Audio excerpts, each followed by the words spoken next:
All right. Hello, y'all, and welcome back. Oh my gosh. I'm. oh, I guess to start off our pleasantries, I, um, I went to Dairy Queen and I got a Blizzard. I got the Snickerdoodle one because it's like seasonal or whatever, and I like Snickerdoodles. Oh my god, my stomach is upset. Ooh, that messed me up. So, we're gonna like an hour ago. I was like, do I even want to do this show tonight? Like, we can push it off towards tomorrow, you know? I'll do the strike list on Sunday. That's fine. That's fine. But no, I sat down and I'm doing it anyways. Oh my god. And I'm all out of Beppo. I'm all out of Pepto Bismalt. Or wait, wouldn't it be Bepto Pismalt? That sounds awful. That's why I just call it Beppo. Oh my god.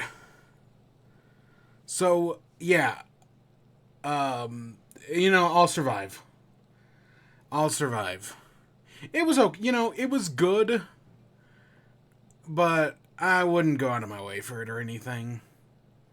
So tonight we're talking the Game Awards, right? We've got big Game Awards stuff, so we're gonna mainly be talking about that. We do have an indie world, which we're just actually gonna watch, right? I think I've seen it, kind of, but I'll be honest, I don't remember a single thing mentioned in the indie world. So I was just like, I could go watch it again and write down what happened, or fuck it, we could just watch it. So I said fuck it and let's just watch it again. And then we've got some amiibo unboxing. I mentioned this 2 weeks ago that we were gonna do some amiibos unboxing, and yeah, we're gonna do some amiibos unboxing. Because for some reason they released the Zelda amiibo 2 weeks ago, but released the Splatoon amiibo this week. I don't get it. And then finally, we basically just have the Wibby stuff from last week. Because last week the stream got ceremoniously ended when my power went off. And it stayed off until like 4:30 in the morning. And I know it came back on at 4:30 because I didn't turn on my off my light when I went to bed. So at 4:30 in the morning I was just blasted with light because the power went back on. So that happened. But hey, we're here, we're alive. Let's talk about the Game Awards. So here we are at the Game Awards. Yeah, Game Awards, December 7th. If I'm being honest, I will not be watching the Game Awards. I know, big thing, whatever, who cares? I have other things to do that night, and I'm just like, screw it. I was just like, whatever. It doesn't matter to me. We're gonna go bottom up. Yeah, we're gonna go bottom up. Esports game.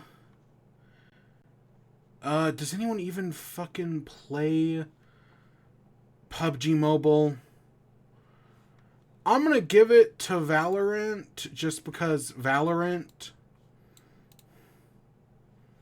Is this gonna take me forwards or backwards in the order? Okay, it's gonna take me backwards in the order. I I know there's some esports categories before this one, right? Like athlete and whatnot. I don't care. I don't care. Category, team, coach, event. I don't care. I don't even really care about game, but I thought, let's start there. And then let's work our way up. So content creator, of these five, the only one I have actively heard of. Can we just fucking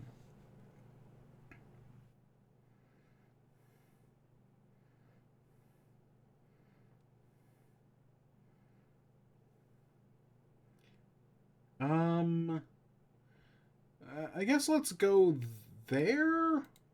Sure, I'm fine with that. The eyes are still screwing me up, but whatever. So of these people, this guy, girl, They, them. I've never heard of either of these two. Quackity, I have heard of. I know nothing about them. Literally zero. People Make Games, on the other hand, I have heard of. Because they did the Disco Elysium documentary. That was like this big, like 2.5 hour documentary deep diving into Disco Elysium, what went wrong. Because there was these big controversies about Disco Elysium where like some of their staff got laid off, and it was like, who owns Disco Elysium, so on and so forth. Big, complicated thing. It's a 2.5 hour documentary that I don't even know if I actually finished it. I just remember it was a mess. Did I finish it? I don't even remember. It's a mess. It's not a bad take, I guess, to have them here. Like, that's cool. But I'm gonna vote for Iron Mouse. I know I'm doing the whole little avatar thing over here, right? I've got the little avatar and whatnot. And, like, I think VTubing is interesting, right? VTubing, my poor ass, broke ass PNG tubing stuff. I think it's interesting, but I don't really watch any VTubers. Like, the only people I watch who do VTubing is people who I was already watching, and then they were like, oh, let's do a VTube model, because why the fuck not? But I have seen some of Iron Mouse's stuff on TikTok, specifically with Connor, is that his name? And I've seen some funny stuff. So I'm like, Iron Mouse, sure, why not? Because it really is. It's the future. Right? Dread it, run from it, Destiny arrives all the same. Anticipated game, Hades 2. Hades was my game of the year. And literally, I don't care about Final Fantasy VII. I know it's good. I don't care. Star Wars, I don't trust Ubisoft. Massive. Yeah, Ubisoft. I don't trust Ubisoft with anything. Tekken 8, I've never Tekkened. I mean, I've probably played it once. The only other thing I really kind of care about is Like a Dragon Infinite Wealth. Because, again, I liked Yakuza Like a Dragon. And so this probably is good. But Hades was my game of the year. So, of course, Hades 2.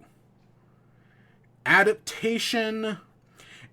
So, these are going to be Are these going to be my picks or my predictions? I guess I'm going to vote for my prediction on who's going to win. But I'm going to tell you who I'd vote for personally. So, Gran Turismo sucked. I don't even know why this is nominated. Twisted Metal, I heard, was better than nothing, but still not good. And I bet this is actually probably really good. I've just never seen it. So it really comes down to these two, are Super Mario Bros. And The Last of Us. My personal vote would be for Super Mario Bros. But I'm going to tell you right now, The Last of Us is going to win it. I mean, I guess if I'm just voting for my prediction, The Last of Us is going to win it. Why not try to win the game in my favor? Best multiplayer. Baldur's Gate 3 has multiplayer. These other games, right? Okay, they all make sense to be here. I know Baldur's Gate is going to sweep this year. I'm still going to vote for Mario just because I think there's a chance. I really like Mario Odyssey's Dark Souls inspired multiplayer. I honestly like it way more than I do any of the other new Super Mario Brothers games. So no, I'm voting Mario Odyssey or Mario Wonder.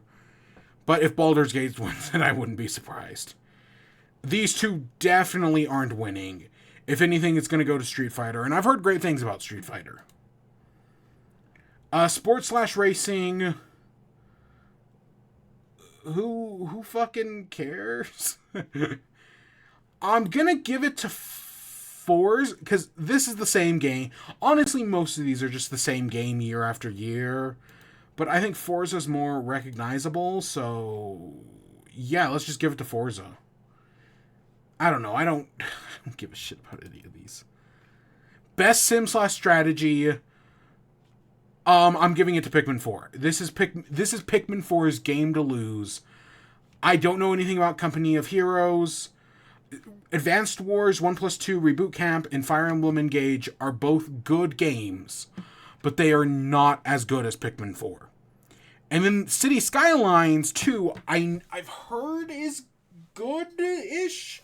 It's City Skylines. But I guess the game is like buggy or broken or there's some sort of problem with it. What is that problem? I don't know. But I know there's some sort of problem with it. And I bet that would... Because I really do feel like it's Pikmin or it's City Skylines. And I think it's going to go to Pikmin. Because Pikmin is fantastic. And it deserves something. It deserves to win something on one of these lists. It is kind of wild, though, that Nintendo has 3 of these 5 games. That's kind of crazy. Best family game. I did predict that Party Animals was going to be here. I knew usually best family game I have in the past called best Nintendo game, because there have been years where it's literally just Nintendo games nominated. Maybe there's like Sonic like Forces or whatever, but other than that, it's mostly Nintendo games. And Nintendo has won this award every year except for 2021 when It Takes Two won, which won Game of the Year. So yeah, no shit. It's going to Mario Wonder though. Mario Wonder is the one game here nominated for Game of the Year, so of course it's going to take it. Disney Illusion Island I've actually heard is pretty good, and I'm actually surprised, and like it totally makes sense it got nominated. I don't know why I didn't think of it. I'd love Pikmin 4 to also maybe take it, but it's going to be Mario Wonder. It's nominated for Game of the Year. Of course it is. Yeah, we'll anything nominated for Game of the Year kind of gets a leg up. And we'll get into that with the Baldur's Gates. Best fighting game. I've never heard of you. I don't expect much from you. I've heard you're okay. You know, Omni-Man looks cool, I guess. But I'm going to go Street Fighter 6. Again, this is kind of like... I know it wasn't nominated for Game of the Year, but it is still like the 5th highest reviewed game... AAA. The 6th highest reviewed AAA game of the year. That... Yeah, let's count it like that. So, yeah, I'm going to give it to Street Fighter. Best RPG. Is there even really a question? I know this is one of Starfield's only nominations. Starfield only got nominated like once or twice, and this is one of those ones or twos. So it's kind of, surprising to see it here. I know there's been this huge thing trending on Twitter, like Xbox tax, basically arguing that there's like an Xbox tax. It's all these fucking conspiracy theories that like, oh, the Game Awards is rigged against Xbox because, they've never had a game nominated for Game of the Year, which I think says more about Xbox than it does, like, the types of games Xbox puts out than it does about the Game Awards, but that's just me. The other thing, though, is that, right, if you're going to say, like, oh, some of these media outlets are rigged against Xbox, Phil Spencer sits on the fucking board of the Game Awards, right? He's one of the higher-ups of...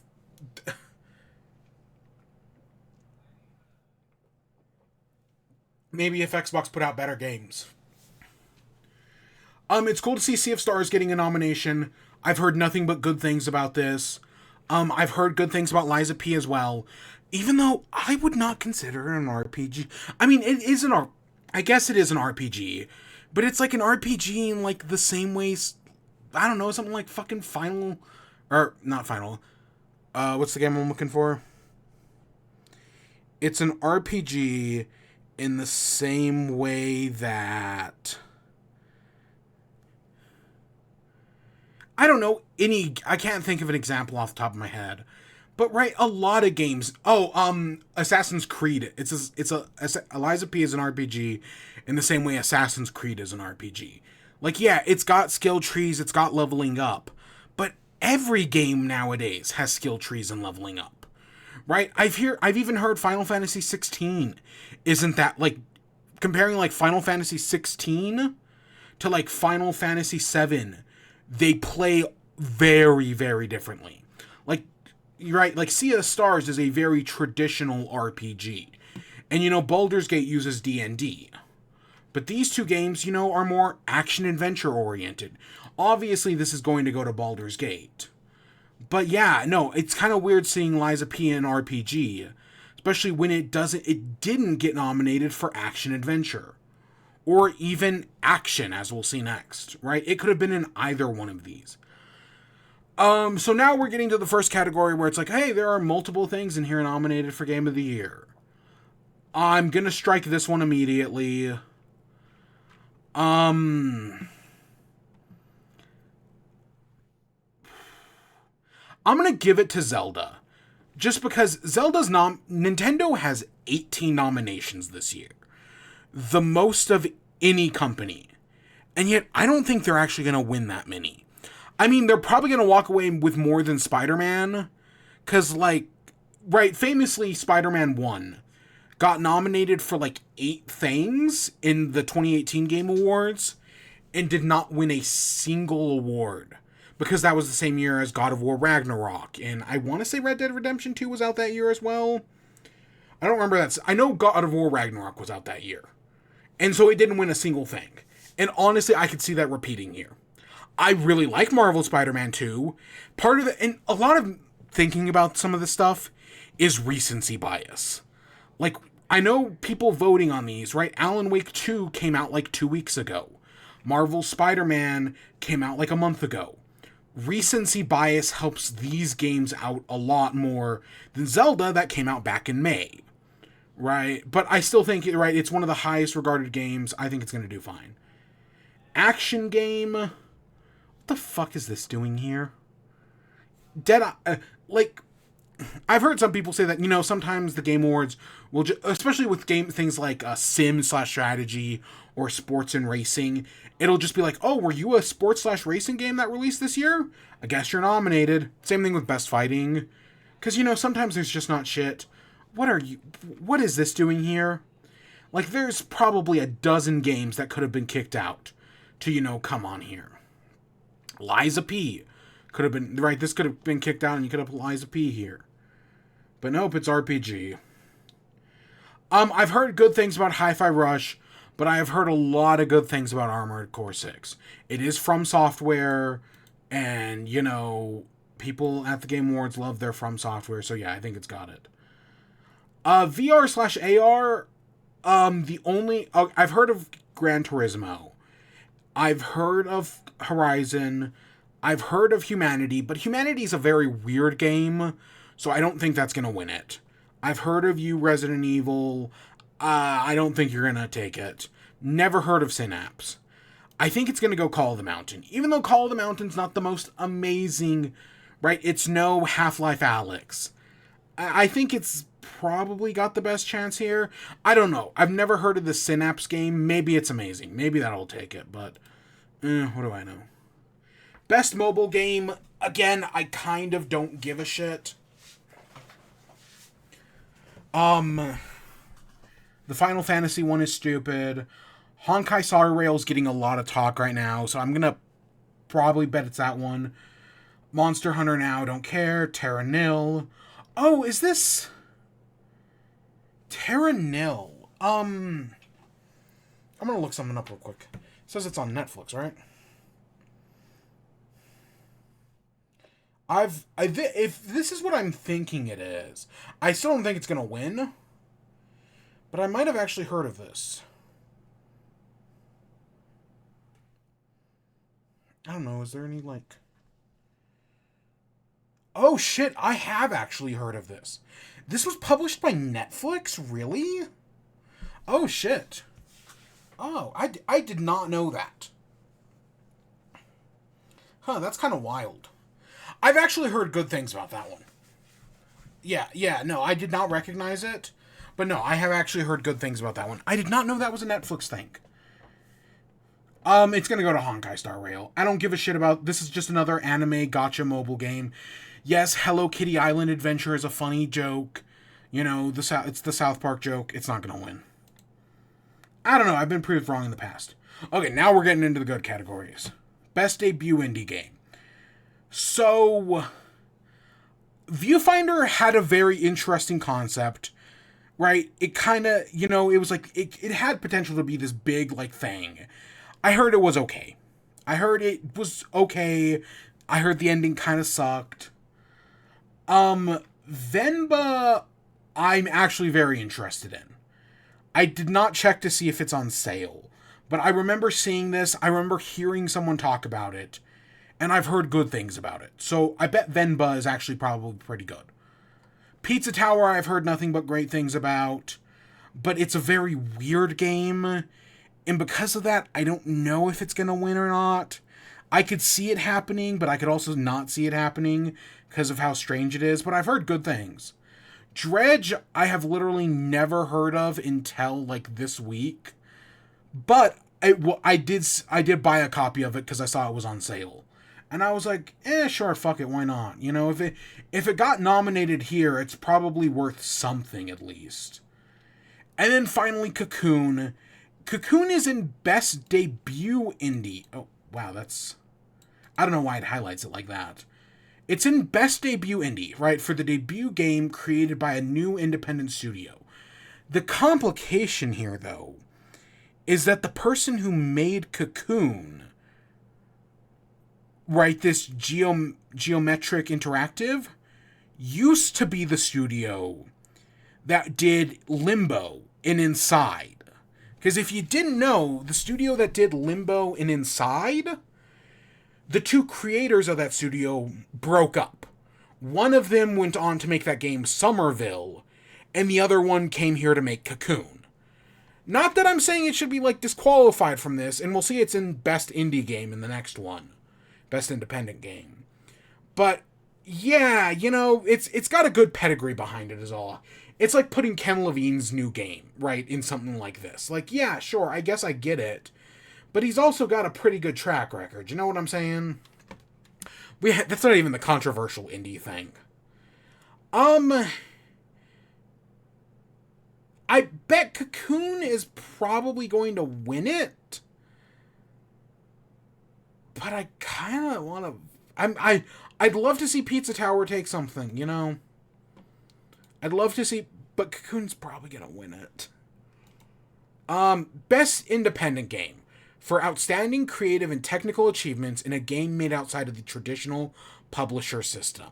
So I brought this up multiple times, but last week I mentioned Dave the Diver was probably going to get nominated for Best Indie Game. However, it's not an indie game. It's one of the highest reviewed games of the year, but it's not an indie game. It's made by a Korean gaming studio that has like $18 billion or something like that.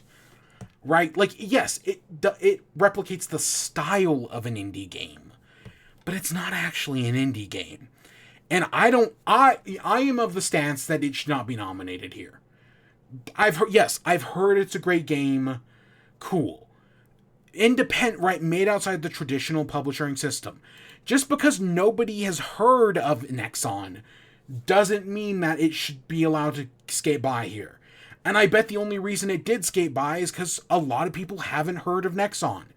And it looks like an indie game. Right? I know it says Mint Rocket, but Mint Rocket is a subsidiary of Nexon. And it's not like you see like other, like, right, Black Salt Games made Dredge, but they went to Team 17 to publish it. Right? Geometric Interactive made Cocoon, but they went to Annapurna to publish it. This isn't like, oh, well, Mint Rocket made Dave the Diver, and they went to Nexon to publish it. No. Nexon created Mint Rocket. Right? Like, it's all... it's like if, I think the Greg Miller used the example of it's like if Naughty Dog made a small 10-person studio and published the game. That's still a Naughty Dog game, even if it's made by like a 10-person team, right? I'm going to give it to Cocoon. Because, again, pedigree helps a lot. And I've heard good things about it. It's not just pedigree. Because, like, I heard Somerville wasn't amazing or anything. But, no, I've heard great things about Cocoon. In theory, I don't even think I've ever actually seen gameplay for this. In theory, I want to check it out one day. Same thing with Sea of Stars. I've heard nothing but great things about it. And was this one short? I can't remember if, I know like there are certain RPGs that are like, oh, because most people think RPG, they think like 100-hour game. Because a lot of like Final Fantasy 16 is probably 100 hours. I don't remember if Sea of Stars is 100 hours. Part of me in my memory thinks it might be like 30, which that's very nice if so. Like that's what I like to, and I might be mixing it up with Live Alive, which was also like a 30-hour RPG. Community support. Recognizing a game for outstanding community support, transparency, and responsiveness, inclusiveness on social media, active games, and updates. So Destiny 2 got nominated before before all the news came out that no, Bungie had fired their community managers, all these problems within Destiny 2. This is just a joke, right? Like that's fucking whatever. Baldur's Gate 3 probably has a good chance at this. And I'm kind of surprised because a lot of the time, like I'm pretty sure Destiny, Final Fantasy XIV, and No Man's Sky have been nominated for this award for the past like 3 years. And I bet Destiny 2 and No Man's Sky have been nominated for like 2 years before that. Right? It's always the same games. Like, and when we get to Best Ongoing, it's always the same games. Right? Same thing with esports. It's always the same games. I'm going to say Cyberpunk just to be different. Is the Baldur's Gate 3 sweep going to happen? Yes. But again, I've heard they made Cyberpunk good. I've heard that. Ongoing. Okay, again, it's a lot of the same things. Genshin, Fortnite, Final Fantasy, Apex. As long as this category has existed, I'm pretty sure these 4 games have always been nominated. The one new one here is CD Projekt's Red, Cyberpunk 2077. Which, again, it's cool. They fixed the game. You know which one? You know what does piss me off, though? Where's Mario Kart? For the past 2 years, Mario Kart has been getting some of the best DLC. Like the whole season pass thing, right? Bringing back 48 retro tracks, adding in 7 or 8 new characters. It has gotten some fantastic support. It just wrapped up like a week or 2 ago. Fantastic. It should be nominated here. Instead of nominating fucking Fortnite for the 9th time. Right? That because we've now I think the bigger problem is the Game Awards needs like a best DLC sort of thing, right? For stuff like Phantom Liberty, because it's gonna go to Fortnite. It always fucking does, or Genshin, or one of these bullshits. I think it went to Apex last year. I'm gonna guess Fortnite because of them bringing back the OG map. I think that's gonna, again, recency bias. I think it's gonna put a lot of people on it. But where's my Mario Kart? Mario Kart 8 100% deserves to be on here. It has gotten some fantastic updates. Next up, Games for Impact. So I've never heard of this one, A Space for the Unbound. Actually, that may not be true. The name actually sounds a little familiar. I don't know. I know nothing about it. I've never heard of this one. Never heard of this one. Goodbye Volcano High. There's one specific games critic who plays, games like Goodbye Volcano High. That one musical RPG, not an RPG, that one musical role-playing game. I don't remember what it was called, right? There's one specific critic I follow who does stuff like that, and they had good things to say about Goodbye Volcano High. They said the game was pretty good, so, I'm sure it probably is. Is it called Chai? Chia? I want to say it's Chai. This was a game that I think was very interesting. I never played it or anything. Terra Nil, again, I just kind of remember, now that I know what this is, it looks very interesting. And finally, Venba looks fantastic. I've heard great things about Venba. I do definitely want to play it. I gotta find out if it's on sale somewheres.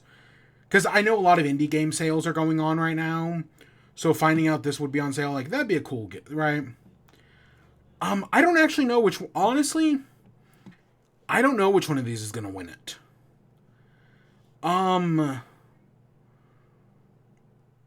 going to go Venba just because it's the one I've heard a lot of great things about.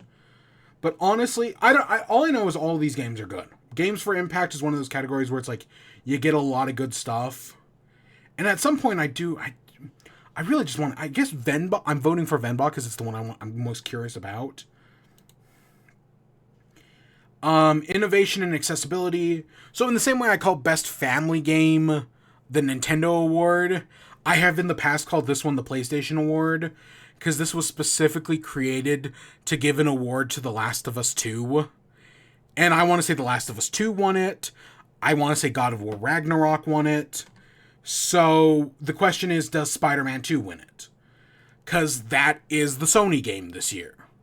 However, someone brought up, right, Street Fighter here is a very interesting addition because, right, it changed how you fight, right? It added in all these accessibility options for like, oh, well, maybe you can't do like a proper circle turn. Don't worry, right? You can map those to buttons and whatnot. It made the game super successful. And again, recency bias has me thinking Spider-Man. But I've actually heard some great, back when it released, I heard great things about Street Fighter 6. So I'm really interested in that one. The racing games usually also do a good job, right? Xbox has been getting a lot, right? I know they have their accessibility controller, but Xbox is actually also pretty decent at accessibility, or they're getting better at it. I know nothing about Diablo, Hi-Fi, or Mortal Kombat, so I don't really have anything to judge on those. Recency bias tells me Spider-Man. But Street Fighter, I think, has a very good art. Personally, I should pick up a copy of Street Fighter 6. I should see if that's on sale. Personally, like, recency bias tells me Spider-Man. But I think what Street Fighter 6 did was very interesting. It's just, is it interesting enough to win this? Because Spider-Man does a lot of, what The Last of Us, what God of War Ragnarok. A lot of those implementations are here. Whereas I think this did something new. And it's called innovation in accessibility. Right? I'm going to, I hope Street Fighter wins it. I really need to check out Street Fighter. Especially because Street Fighter feels like the game I would like. Like, that's what I like about the accessibility. Because other than Smash Bros., I am not good at fighting games. And I'm barely good at Smash Bros. But no, Street Fighter I've seen do some interesting things, so that might be great. Best performance, Ben Starr, Cameron Monaghan, Idris Elba, Melanie Laird, Neil Newbon, and Yuri Lowenthal. I really liked Yuri Lowenthal's performance in Spider-Man 2. He did a fantastic job. I would love to see him take it.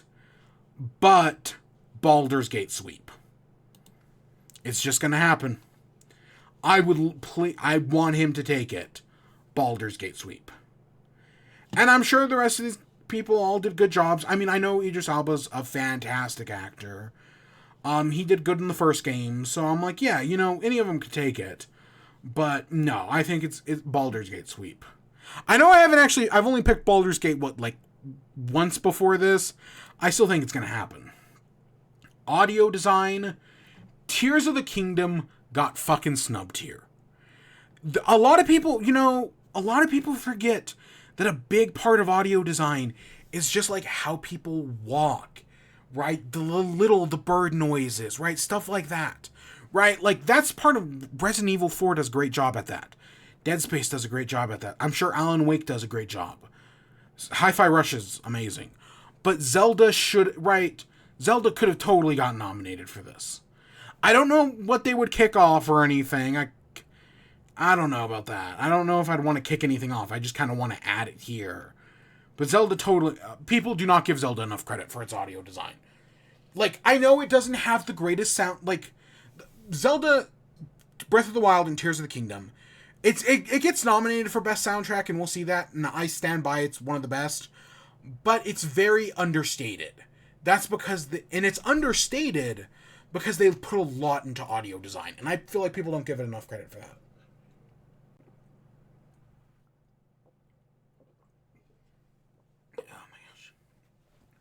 I'm gonna go Alan Wake. A recency bias, and I've heard the game does some good things.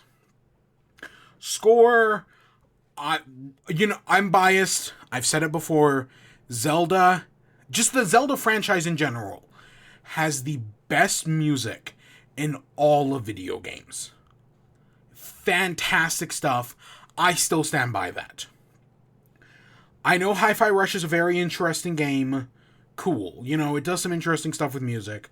I have no thoughts on either of these two. But I've heard Baldur's Gate 3 also has a very good soundtrack.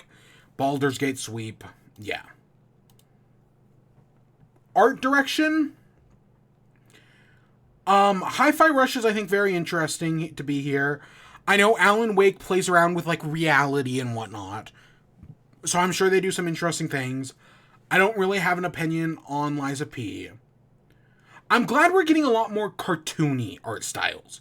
Hi-Fi Rush, Mario Wonder, Tears of the Kingdom. Right? Unlike some realistic art style. Realistic art styles.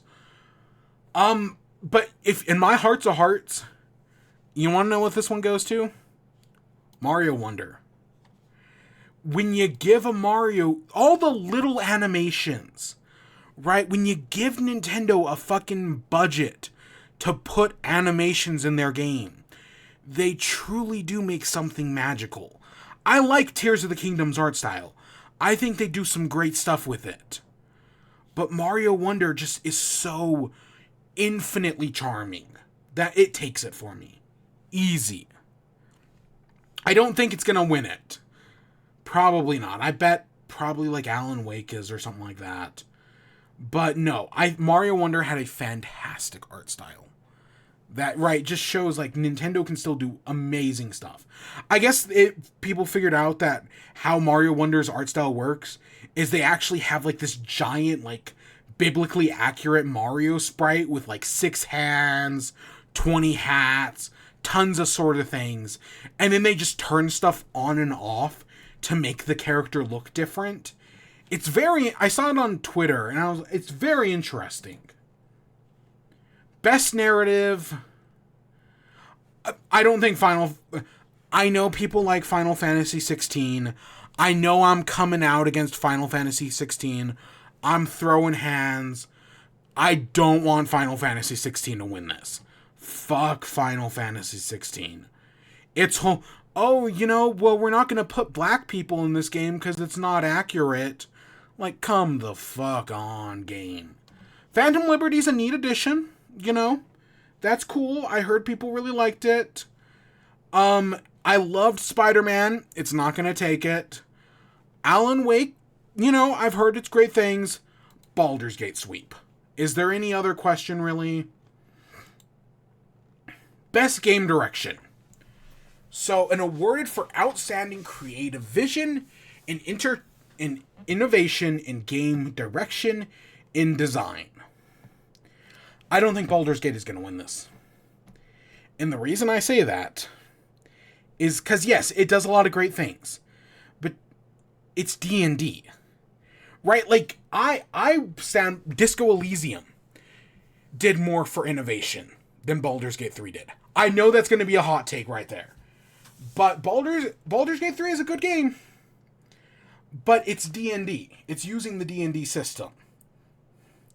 Alan Wake, I know, right, you have games like Control or the first one. Spider-Man, same thing. You have games like the first one. I don't feel like it's shaking things up enough. Yes, do they add some cool new stuff like the web wings and whatnot? Sure, but they're not the first game to do stuff like that.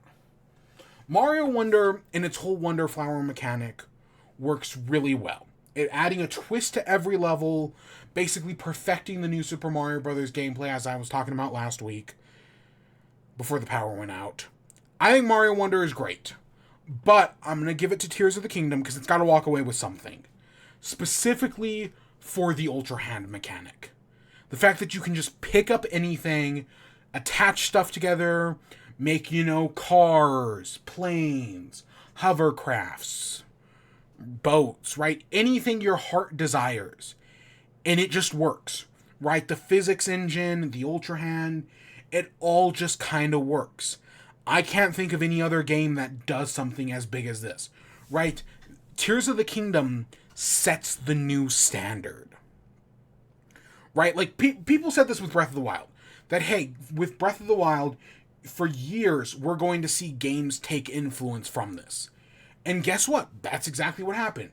Horizon Forbidden West, Elden Ring, that Ubisoft game nobody talks about, right? Almost immediately, Genshin Impact. Breath of the Wild was influential. And Tears of the Kingdom, I think, is going to do the same thing. The way the Ultra Hand and its physics work, I think in the next few years we're going to see a lot of games doing stuff like that. I think that's the influential bit. More than any of these other ones. I think that's going to be the big thing that sticks.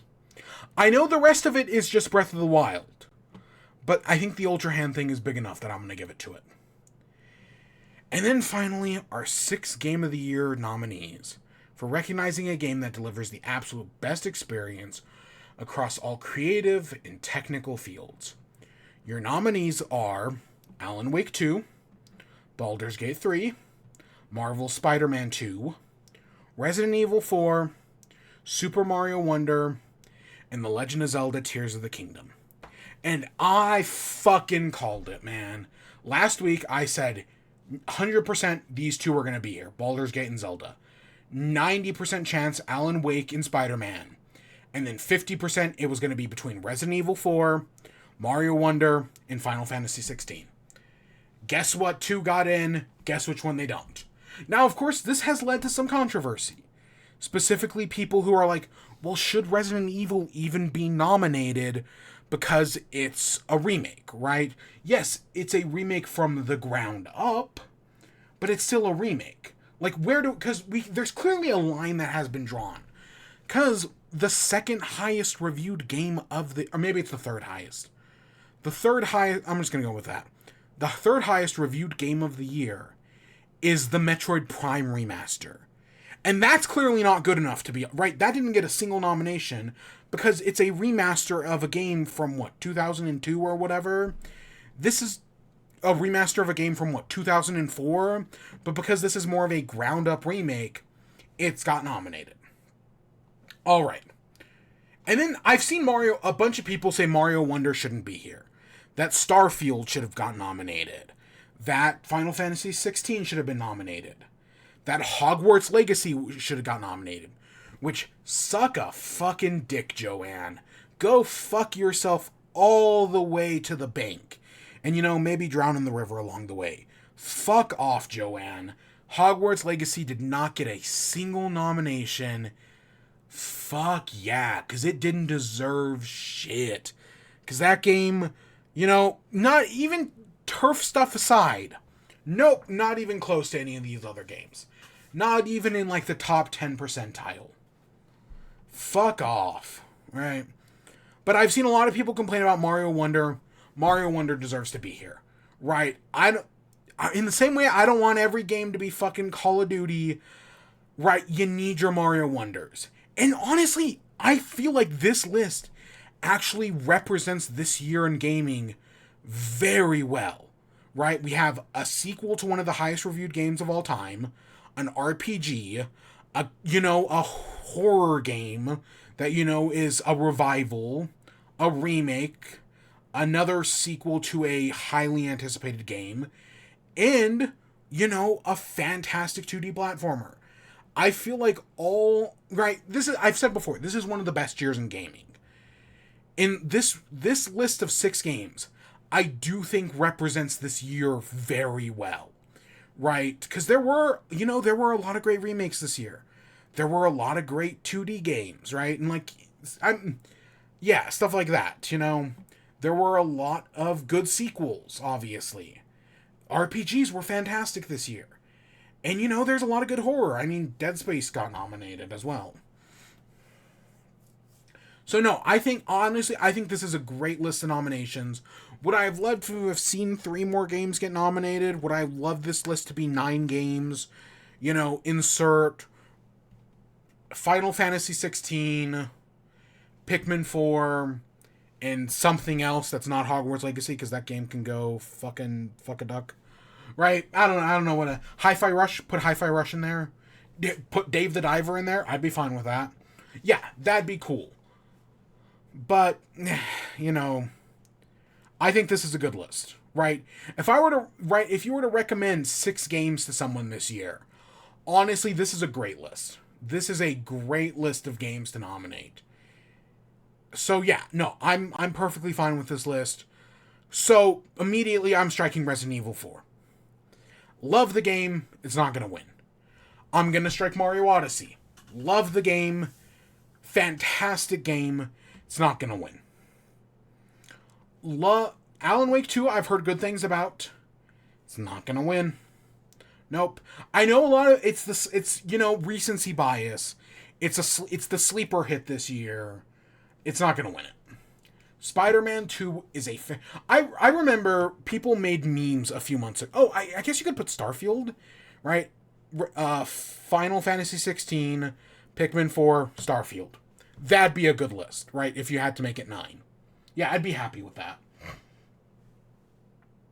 So when people were talking about Game of the Year, I remember there being jokes about how, it's Marvel's Spider-Man 2 and Starfield doing like the little like girly slap fight, where they're just like where they're like waving their hands at each other, just like kind of like lightly slapping, and then having Baldur's Gate and Zelda having like an epic like Dragon Ball fight. And honestly, that's what I was expecting, right? For it to really just be these 2 games duking it out. Spider-Man 2, however, actually having played it, I was blown away. It is so good. I enjoyed that game from beginning to end. A fantastic experience. I thoroughly enjoyed 100%ing it, which I cannot say about the first one. Just an overall amazing game that I think really does come a lot closer to these 2 than some people will admit. But it's also getting struck. Which leads us to the last 2. Tears of the Kingdom, a sequel to a game that won Game of the Year, that has many, that takes what we love about the original and just adds so much more onto it. A new sky map, a new underworld map, which wasn't even in any of the trailer. Which, they never talked about in any of the trailers. Right? People found that, right, I mean, it was in them, but, it didn't really talk about it. Right, just all these new mechanics, your Ultra Hand, your weapon fusion, the upwards thing where you can go through mountains. That doesn't seem like that big of a thing, but it actually works really well. Right, just truly an amazing game, but has been criticized for not going far enough. Right, because its overworld, even though it's got a brand new sky and underworld map, its overworld map doesn't really change everything. I guess that's how I'll put it. There are some changes. As someone who played Breath of the Wild and Tears of the Kingdom back to back, there are a lot more changes than people give it credit for. But is it enough? Meanwhile, Baldur's Gate 3, kind of took the world by storm. I didn't really hear people talking about this game until it released. Because I don't really hear people talking about the first 2 games either. But once it did, no, everybody was talking about it, right? The fan art. I've never played the game. I've seen so much fan art, though. Just people who love the characters, right? I have heard so many great things. And even though, I love Tears of the Kingdom, it's a fantastic game. In any other year, it would be guaranteed a victory. However, in 2023, the best year in gaming, I don't think it's going to win. My personal, of these 6, my personal pick is probably going to be this one. But no, I don't think it's going to win because Baldur's Gate 3 has just taken the world by storm. Everybody's talking about it. Everybody loves it. It's going to win. Not a doubt in my mind. I mean, I'm sure Tears of the Kingdom is giving it its fair shot. I probably should have voted for it just to show my support. But this is the year Baldur's Gate 3 sweep. I know I only picked it for like 5 or 6 things, I still think it's going to sweep a bunch. Right? It's obviously got this. It's going to be huge this year. Because it's fucking Baldur's Gate 3, man. I do have to play it at some point. I know it's on PlayStation PS5, and I'm sure that's not the preferred way to play it. But guess what? I have a PS5, so I'm going to use what I have. So yeah, that's the year. It's a fantastic year for gaming.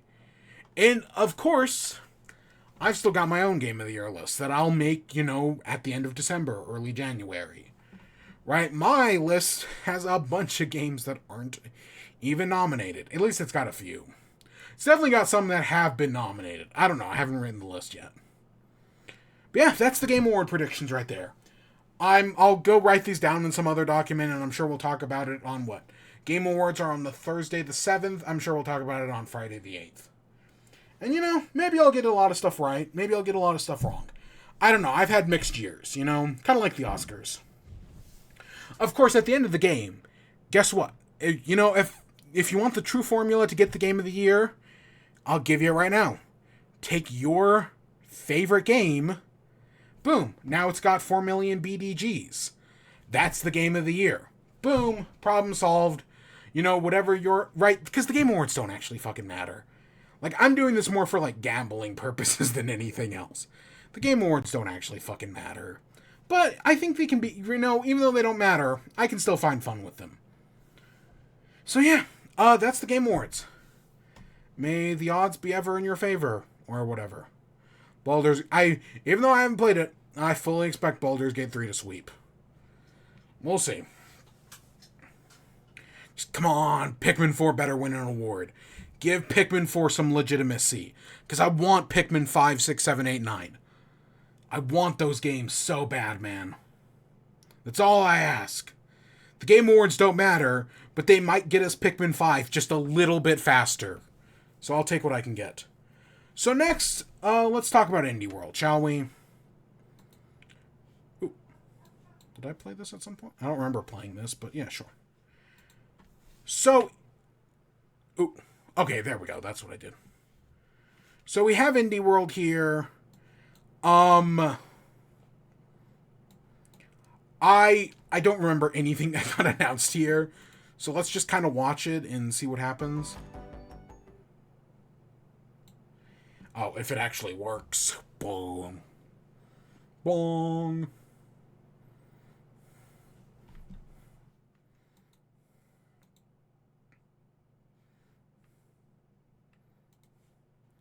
Did I break it? I probably broke it.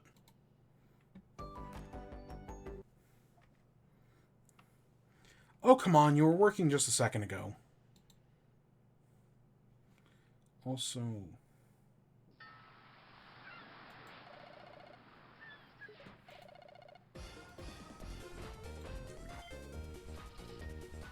So, to start off here, we got Shantae, which, I'm going to be honest, I don't know. I own, what is it, Shantae and the Pirate's Curse? One of the ones that came out on, Wii U and 3DS. I don't know, it was an interesting game. I just never really got that into it. But it's a series that's been around for 20 years. So, right, this is Shantae Advanced, Risky's Revolution. Because it's like Star Fox 2. Creative director at WayForward. And I'm Eric Bozon, the creator of Shantae. In 2001, we started development of a Shantae sequel for Game Boy Advance. It was never completed, but we'd always hoped that someday we could go back and finish it. I love little things like this. Like I mentioned Star Fox 2. The other one I think of is there was a Simpsons episode that was written 20 years ago.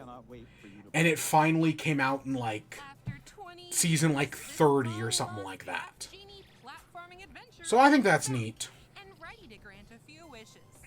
Do you have any, Andrew? I mean, obviously I wish for Shantae's signature hair whip attack. Granted, naturally. Yeah, no, I've heard great things about Pirate Curse. And I know I know Half Genie Hero was also good, if I remember correctly. How about completely rearranging stages by shifting the foreground and background to solve puzzles and find new ways to progress? Now you're talking. Plus, for I don't know, the it seems first time in the interesting. series, up to 4 players can duke it out on the same screen in a local multiplayer battle mode. Wow, I didn't even wish for that one. Embark on this once-lost revolutionary adventure. I don't know, color me curious. I do have to play, though. I do kind of want to play the other games, though.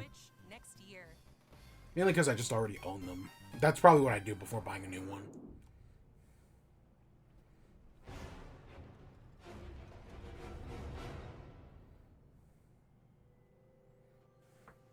So as I say with most indie worlds, as long as I walk away with at least one thing I'm interested in, then I consider that indie world a success. I know that's not a high bar, but it's indie games are meant to be, you know, something that could appeal to anybody. Right? Like, anybody can walk into an indie world and find at least one thing they like. Because indie games cover such a wide variety of genres, right? That's why they're indie games. Unlike, you know, stuff that's made by the traditional AAA system that, you know, all tends to be very samey and kind of boring. Not always, but, you know, the fact that we've gotten the same Call of Duty game for fucking 20 plus years now. Gather resources as you explore for Like, it's good to see that people are, like, that Modern Warfare 3 isn't doing as good as other Call of Duties. Because, you know, people are just fucking sick of it. Getting the same game over and over and over again. Do it alone, though, as up to 8 players can work together in online multiplayer to explore the underground. Customize your own character, assign skills, upgrade your tools and armor. Also, so going into this indie world, I knew Silksong wasn't going to be here, because obviously, it was never going to be here. 2 reasons. Well, I guess two reasons. One is Xbox.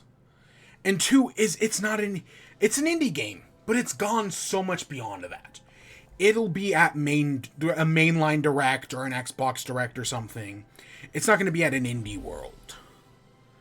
Right? Because everybody wants it. But people who thought, you know, maybe this was where we got Silksong, those people are living in fucking clown world. I know I say that every time, but it's never not true. Fucking clown world.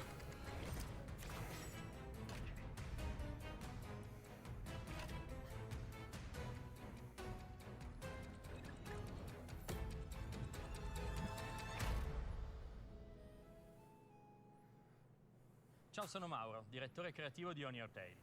Io sono Imma, l'art director. E io sono Andrea, il produttore esecutivo del gioco. E tutti noi di Memorable Games non vediamo l'ora di accompagnarvi in un'indimenticabile avventura investigativa. Molti di noi, cresciuti qui in Italia, condividono Oh i my bellissimi gosh. ricordi delle vacanze al mare. Per un paio di magiche settimane si viveva una vita diversa, si incontravano nuovi amici, si esploravano posti nuovi e si facevano esperienze mai provate prima. L'avventura di Diana in On Your Tail è ispirata a quelle esperienze, ma con un pizzico di mistero in più. Speriamo che la visita a Borgo Marina possa darvi quelle stesse sensazioni di intrigo e meraviglia. A presto! A seaside mystery awaits in this narrative life sim with a little bit of sleuthing mixed in. As the intrepid young detective Diana explore the charming village of Borgo Marina. Hit the beach, hang out with friends, play games in the arcade, or kick back and relax with some fishing. How you spend your summer is up to you. Isn't there a masked menace on the loose? Yeah, about that. Use your investigation and interrogation skills to get to the bottom of this mystery. Collecting clue cards along the way will help deduce who the menace behind the mask So is. Humble Games, Play your clue I have cards like, right, and you know, might I've just played some have a great games by vision them, you'll never but I've forget. also played some stuff on Honor like, Tale launches okay, on whatever. Nintendo Switch as a timed console exclusive next year. Mystery games are the thing where I'm like, you know, this seems interesting, but I don't know, I have trouble getting into them. When her brother was taken away. I mean, but I do like puzzles. The prophet was born dead, Is this, which gives her a unique protection against this curse. why does this remind me of like a Mystery Dungeons game? Many restless nights she spent to perhaps reveal the I know it's more of like a, you know, strategy.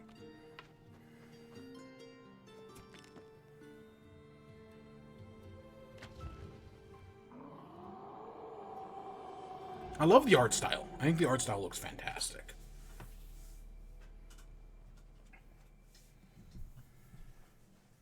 A fairy tale world is being ravaged by the Howl, a sinister plague spread through sound alone. Only a deaf prophet can find the cure and bring back peace to this realm. Use both your weapons and wits to progress in this turn-based tactical folktale. You know what game I heard about the other day? So I see all these like card games. Someone made a roguelite blackjack game. Right, where it's right blackjack, right, getting to 21. But it's a roguelike because you can get things like Social Security card. You can get a Pokemon card, Charizard. You can get a card from Slay the Spire. You can get the Uno, like, Draw 4. And I'm like, that's so clever. I don't know if that's, like, out, if that's just, like, a demo or something like that. I saw it on YouTube. But I was like, oh, that's so fucking clever. I do love me some blackjack.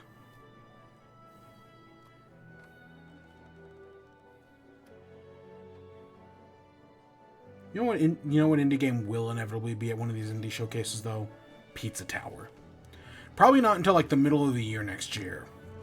But I guarantee you Pizza Tower is going to be at one of these things. Because it just makes sense. It's Pizza Tower.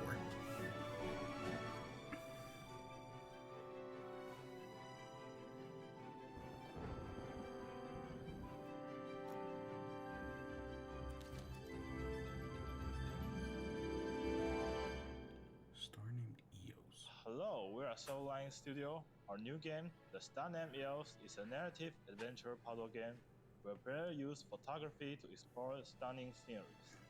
Behind every object, painting, and photograph lies fascinating stories waiting to be discovered. To highlight the difference between reality and memories, as well as capture the fleeting essence of time itself, we chose photography as our game's theme. We wanted to use a more intimate and heartfelt interactive experience to convey the personal emotions and struggles that are buried deep within our hearts.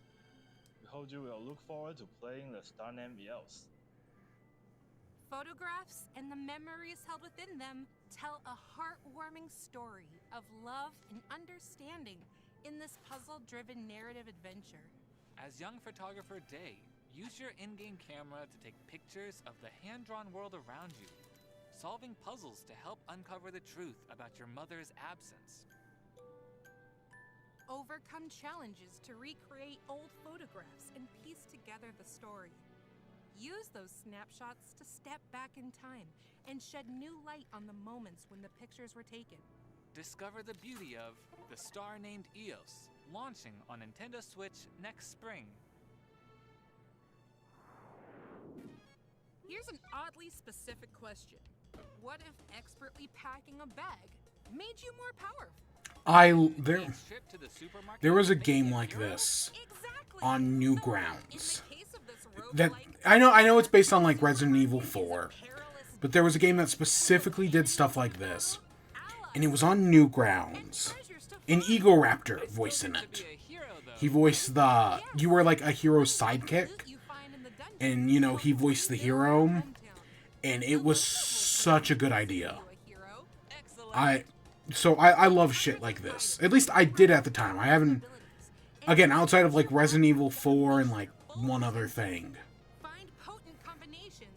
Which I know the studio that made that, or the person who made that eventually went on to like do a studio, and I know they've got games that still come out. I think they did like a detective game or something. Seriously fun inventory management in Backpack Hero, launching on Nintendo Switch later today. Yeah, no, I've totally seen that and honestly, in a game very much like that, work very well. So I'm sure that's actually really good. World where a group known as the Misa Association is charged with protecting the city from demon attacks. One member heads out on this deadly assignment, but things soon take an unexpected turn. In this 2D action game, you'll wield the powerful Luminosaur, a demon transformed into a deadly weapon. This blade not only cuts down foes, but can also interfere with time itself, restoring once destroyed stairs, bridges, and platforms to reach new areas. Can you master control of your demon blade? Blade Chimera, flashes onto Nintendo Switch as a timed console exclusive next What was spring. it called? I'm trying to find its name, because I always forget it. Come to the sea by Beltane, he said. And I'm doing it. I'm coming. I must be off my trolley. Yes!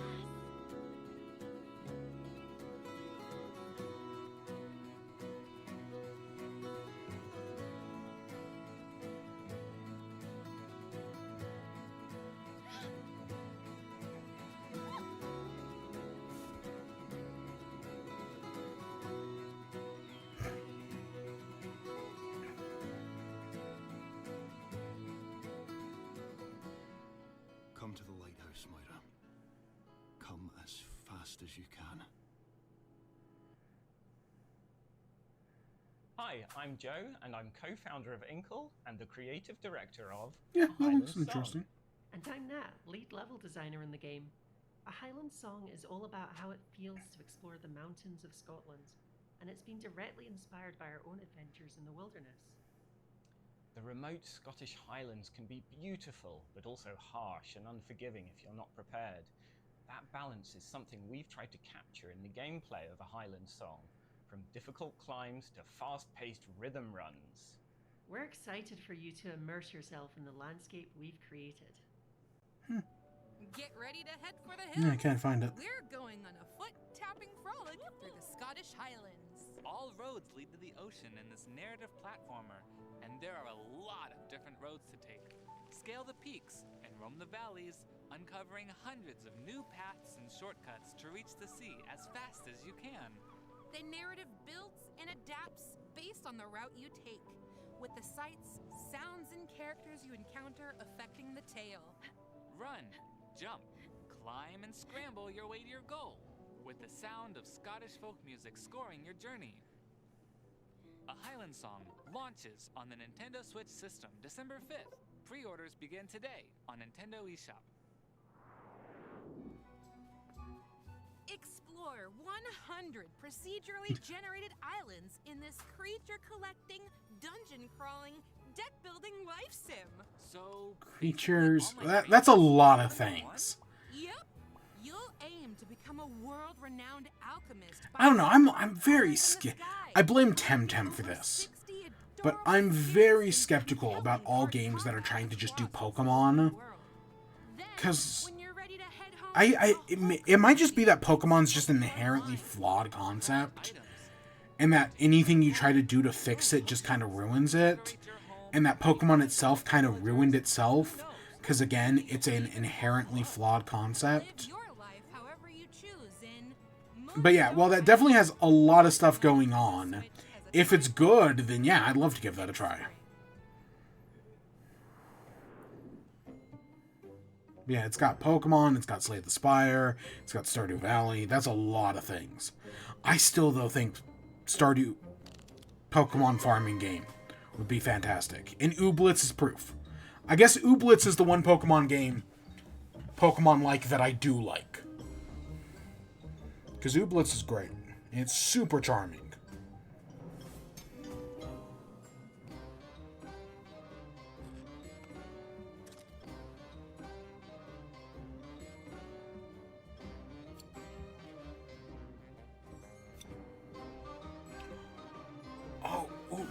Did I find what I was looking for? Oh shit, I did. It was so on Newgrounds, it was just a game called Help the Hero. And then the same studio did Detective Grimoire. Yeah. Is it still up on Newgrounds, I wonder? It was a Flash game, so I kind of doubt it.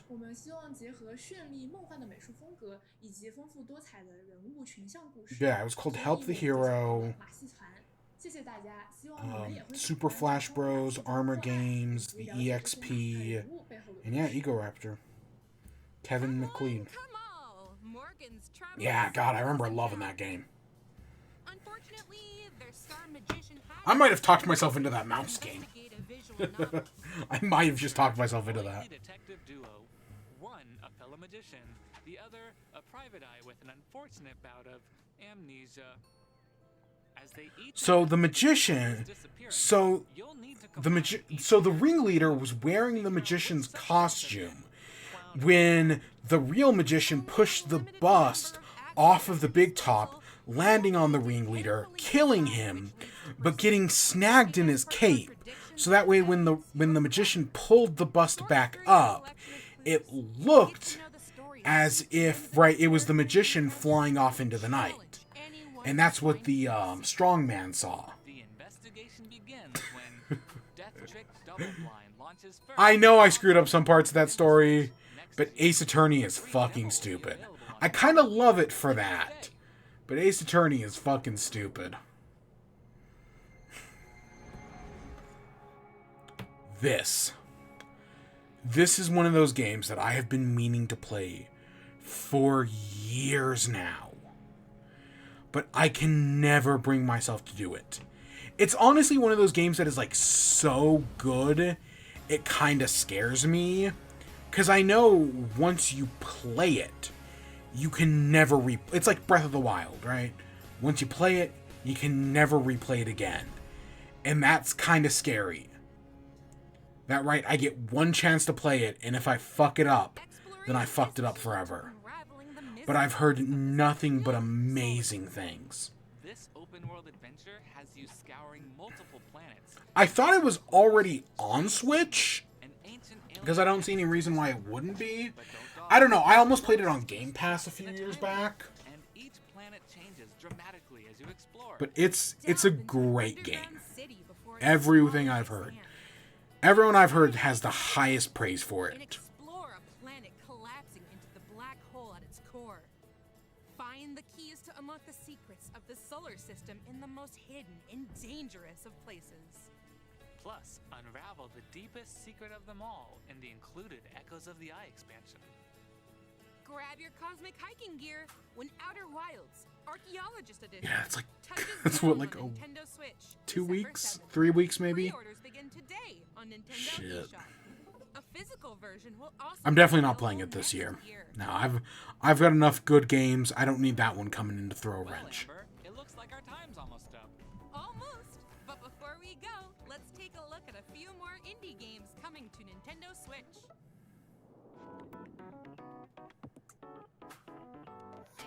I've heard of that, Planet of Lana.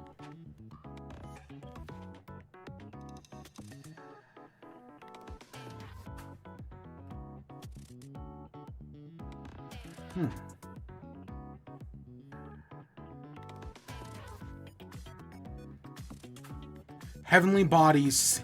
I feel like that could be a very fun game with the right person who makes it stressful but not too stressful. I'm sure that's a great game. The Gecko Gods I am interested in.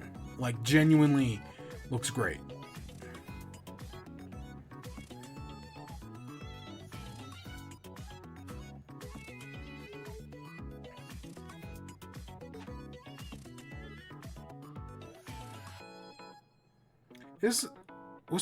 Was that the Street Artist game? I kind of remember that. Like a game where you were like a street artist.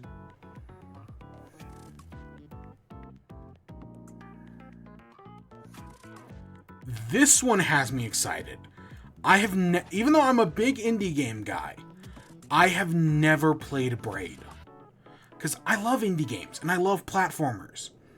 But nope, I've never played Braid.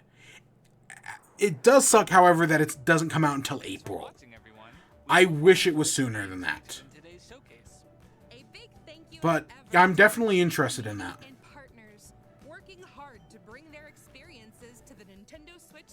So yeah, there are definitely some things that I go. Oh my. Oh, X. Ooh. Yeah, I forgot that's a thing. I don't know. Honestly, it might finally be dead. Let's go over to... Be right back. Yeah, X might finally be dead. Or, you know, it's getting close to the big dead anyways. I'll say that. It's getting close to the big dead. So I'm gonna go get some water real quick. and I'm going to go grab the amiibos. And then we'll do some amiibo unboxing. Sound good with y'all? Sounds good to me. So I'll be right back.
Alright, here we are back.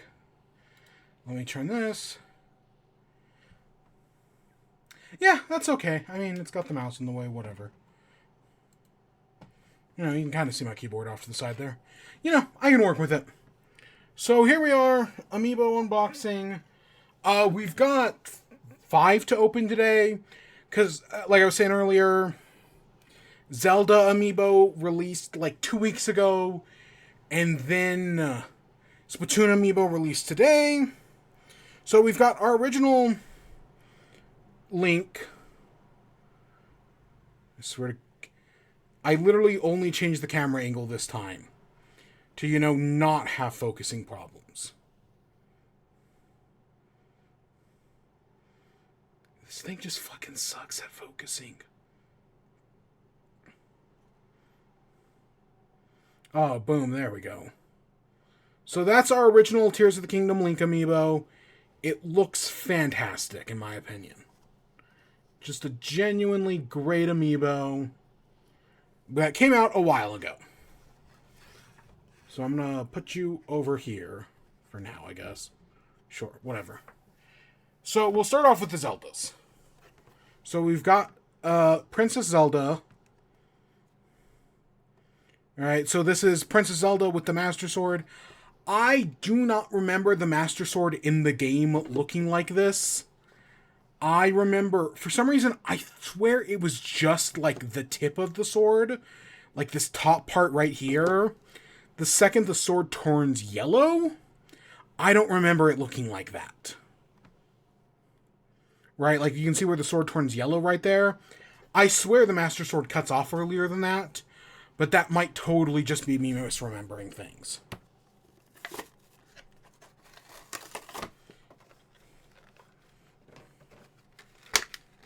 So yeah, I've literally just had these on my desk for like 2 weeks now. Just taking up space. Because, you know, that's what they do. They take up space.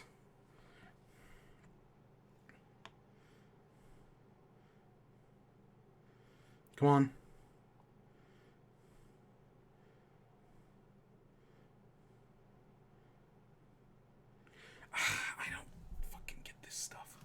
You know, like, I have it in focus, but it doesn't, it just takes my hand. Is it the lighting?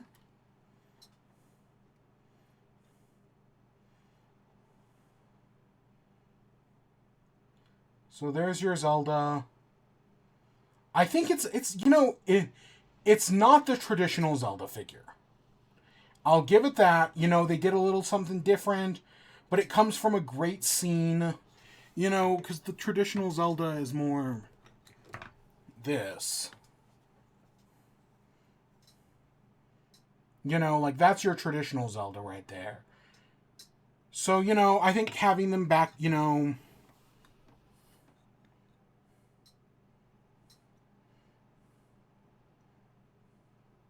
Oh, come on.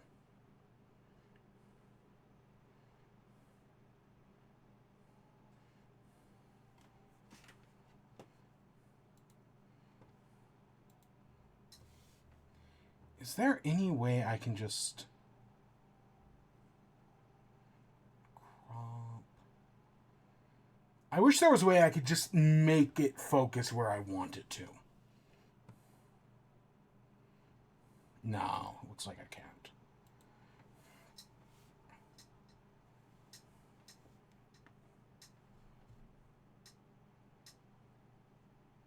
Because it wants to focus on my hand.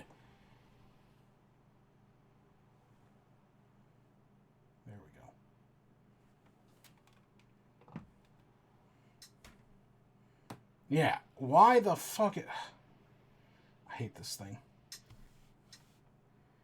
Because it's clearly framed to focus out here. You know, no matter what, I'm going to have problems with this thing. Whatever. So yeah, you've got, you know, traditional Zelda, new Zelda. Traditional Link, new Link. Alright, we're building up a collection.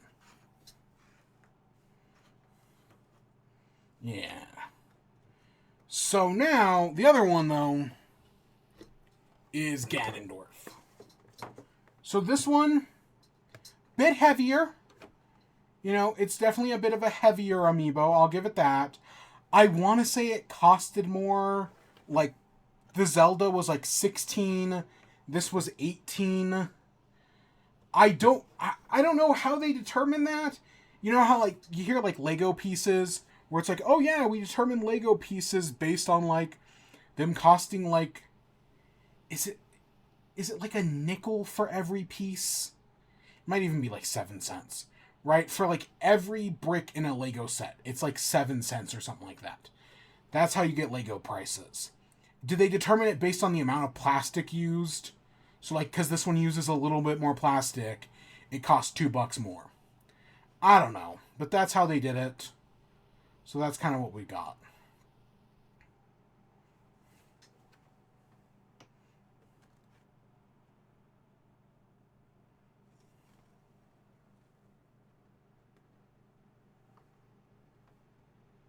Yeah, the light's working against me. Okay, let's just open her up. Ah, we got half. Honestly, it's better than putting it in front of my face. So it does come with, like, rock. You know, it kind of like a Guardian amiibo or something like that. It uses rocks to, you know, help get, you know, so that way it can have, like, looser footing. It has rocks go over it. I don't hate that. You know, I feel like there are some amiibos that use that to great effect. Like, when amiibos first started, they were very clumsy with it all. But as time's gone on, they've gotten better with it. And yeah, I mean, like, it still has a support structure, as you can see. But that's fine.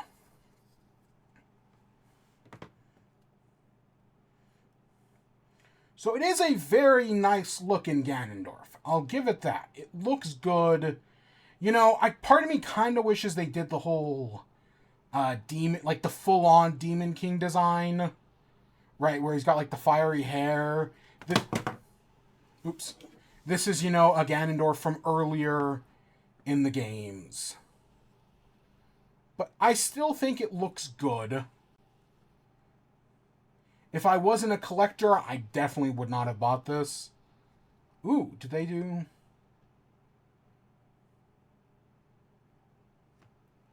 You can't really see... Yeah, they have a whole under the cloak pattern. That's cool. Is it... I was going to say, is it Calamity Ganon? It's not. But yeah, so we now have a Zelda, a Link, and a Ganon. It's actually really cool. Working with camera at an angle here. Yeah, you know, it's good that Tears of the Kingdom got all three. You know, would it have been cool to see Calamity Ganon to match these two dweebs over here? Yeah, but we got the Guardian instead. And I think the Guardian's much cooler. So let's put these clowns off to the side. And I bet the whole reason why these didn't come out at launch is because of spoilers. They didn't want to spoil anything. That's the whole reason I bet they did that. Now... Oh, I already... Give me a second. So... So, most amiibos have a box that looks like this, right? So you've got the thing, amiibo, character, different translations, right? Simple stuff like that. All amiibos look like this. And then on the back, right, you have compatible with Switch. Some only have Switch. Some say Switch and 3DS. And some just say, right, some say Wii U and 3DS, I guess. Most modern amiibos you will find will only say Switch, right? I feel like it's a lot rarer to see 3DS. I'm kind of surprised this one has 3DS on it. And then, right, you have what it does in the game, right? That it gives you a sword, paraglider, and some other things. So so these amiibos showed up 2 weeks ago, right? So there's a 2-week difference. I was genuinely surprised when these showed up today. And, right, they look like your standard amiibo, right? Nothing really different with them. Until you flip to the back, and it just says, right, use amiibo accessories in many compatible games. Doesn't tell you what they do, doesn't give you the costumes. I'm pretty sure the Splatoon amiibo at launch told you, like, hey, these are the costumes they give you, or something like that. I am genuinely surprised these don't have anything on them. That it literally just says Amiibo. It makes me think that they didn't add the costumes to these things until after, right? That they designed the Amiibo before they decided what it would look like, what gear it would have in game. I don't think I've ever seen this before. I don't know. I've unboxed a lot of Amiibos on this show over the past few years. I feel like if I had seen this before, I would have pointed it out. So that genuinely surprises me. Also, okay, this is going to be hard to see. Does that Pikmin Amiibo exist? You can kind of see it right there. Right, there's the 3 little Pikmins. Oops, they're right there. Does that Pikmin Amiibo exist? I cannot think of a Pikmin Amiibo that looks like that. Why didn't they get... I know we have a Pikmin Amiibo. But why didn't... I know some of these, like the Bowser one doesn't really look like the Bowser Amiibo. The Link one looks like the Link one. More or less. The Mario one looks like the Mario one. The Samus one looks like the Samus one. Actually, maybe it looks like one of the other Samuses. Yeah, the Bowser one is different. I think the Tom Nook one's right, though. Huh, why did we... You know, I always talk about Nintendo's Big Four. So Nintendo's Big Four, if you don't know, you know how, like, DC has its Trinity. Batman, Superman, Wonder Woman. Nintendo has their own, right, the Big Four. Mario, Zelda, Animal Crossing, and Splatoon. And right on here, you see Mario, you see Zelda, and you see Animal Crossing. I'm surprised they have Metroid and Pikmin on here. Now, I think Metroid, even though, like, as a kid, I considered Metroid part of the Big Three, even though I was completely wrong, because, yeah, Metroid games don't sell that well. But I think Metroid makes for good action poses. That makes sense. Why put Pikmin on here, though? Ooh. Oh, shit, what did I do? Oh, you can't hear that. Yeah, all of a sudden some Mario Wonder... I guess over on the YouTube video, the Mario Wonder stuff started playing. Like the next trailer. I must have clicked something on accident. Huh, strange. Yeah, I've never seen that before. So we have 3. We have Frey, Shiver, and Big Man. And I'm going to say Big Man for last. Let's start off with Frey. Frey. How do you pronounce? I don't know. Whatever. Completely botched it. I am glad I'm an out-of-box collector. Because this arrived like this. Right? Like, because both Frey and Big Man showed up in the same box. And yeah, because of how they did that in, like, the bubble wrap, or, you know, those giant, like, bubbles they put around it to, you know, protect it, it just completely squished the top of the Frey. So if I was an out-of-box collector, or an in-box collector, this would break my heart. Because, yeah, and I know it happens all the time. So we got Frey here. I think the figure generally looks really good. If it fucking focuses again. Yeah. The detail is very good. The mask design looks great. Frey's outfit is fantastic. If you see the leg hole, I feel like the way that the leg holes are like tubes. It's very weird, but, you know, I mean, technically that's kind of what she has. But you can see, like, it's just, like, they're, like, in her actual clothing, it's, like, open. But because this is an amiibo, they're just, like, tubes. It looks kind of weird. But no, I think Frey has a I may make jokes about her big forehead, and the amiibos definitely got the big forehead. But I still think she's got a fantastic design with a great outfit. The sparkle in her eye isn't as pronounced as it normally is. Right? Like, right? She's got, like, a star in her eye. And it's definitely there in the figure. You can't really see it because of the glare. But it's not as pronounced as it could be. But other than that, I think it's a great figure. You know, it's Frey. Frey's great. Put her over here. Next up, we got Shiver. You know, it's Shiver. I will say, so it's the same thing on the back. I feel like the amiibo, the skin is lighter than the actual character. Like, I feel like the figure is like, and that's, part of that's a trick of the light here, but just overall, I feel like the skin is more ghostly white on the figure than the actual character, which is just slightly darker. Right? Like, it definitely looks more like ghostly on the figure.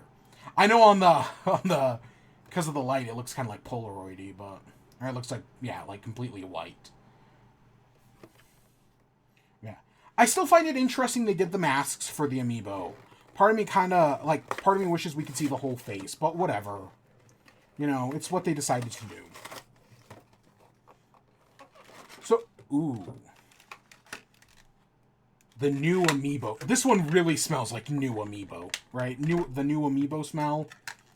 This one really smells like it. So we got Frey. Yeah, again, it's a fantastic design.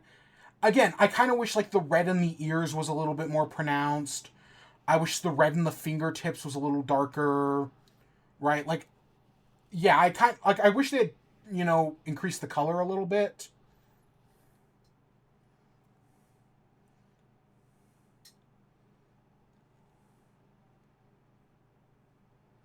But I think other than that, the figure looks great. You know, using the ink as the support stand there. I think the ink as the support stands look fantastic in the Splatoon amiibos. It's actually really clever. Yeah, no. You know, it's Shiver. It looks great. I actually think I probably prefer the Frey figure more. Just like looking at the two side by side. They're great designs. And finally we have the big man. So I knew the big man was going to be big. I did not realize that it's a lot bigger than I thought it was going to be. Like, I know the Ganondorf came in, like, a slightly larger box than normal. This thing is, like, double the size. It's not the biggest amiibo. That's still the Legend of Zelda Guardian, which is over there. But I'm not gonna take it out. I cannot be... You know, I'll do a lot of things, but I cannot be bothered to take that out. Here's an Inkling. It's what I have on my desk. I have so many amiibo on my desk that I need to put up on the shelf over there. Ooh, this one's dusty. Yeah, so yeah, Big Man, lot bigger than I thought it was. He also kind of like... You can't really see it, but he kind of like jiggles in the box a little bit. Like, he's literally only tied on by the things around his arms. Other than that, he's not really held in place. Again, same thing on the back. Nothing's really changed there. Yeah, I knew Big Man was going to be bigger. I did not realize he was going to be this much bigger, though. This is probably, again, behind the Guardian, I bet this is the second biggest amiibo. Like, this, and it probably is, like, wingspan wide. I don't know, you can get the Guardian's hand stretched out pretty far. But, no, this genuinely, I did not realize it was going to be this big. Like, holy shit.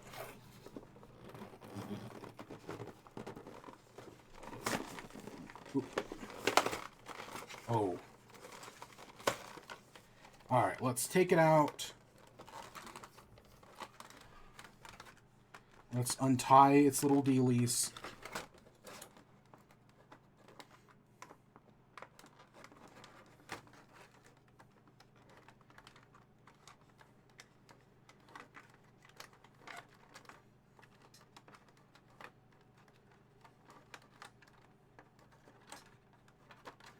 Just big, so like, you know how like Frey has a bit of blue in her design, and Shiver has a bit of red in her design.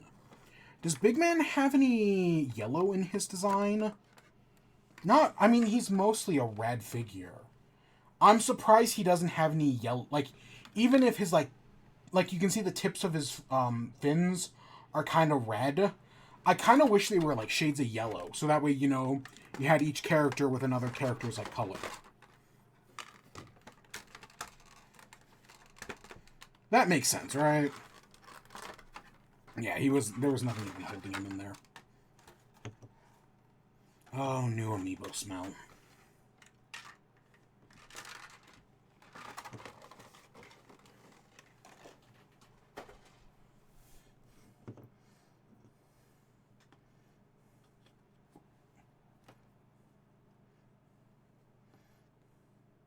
So that's Big Man.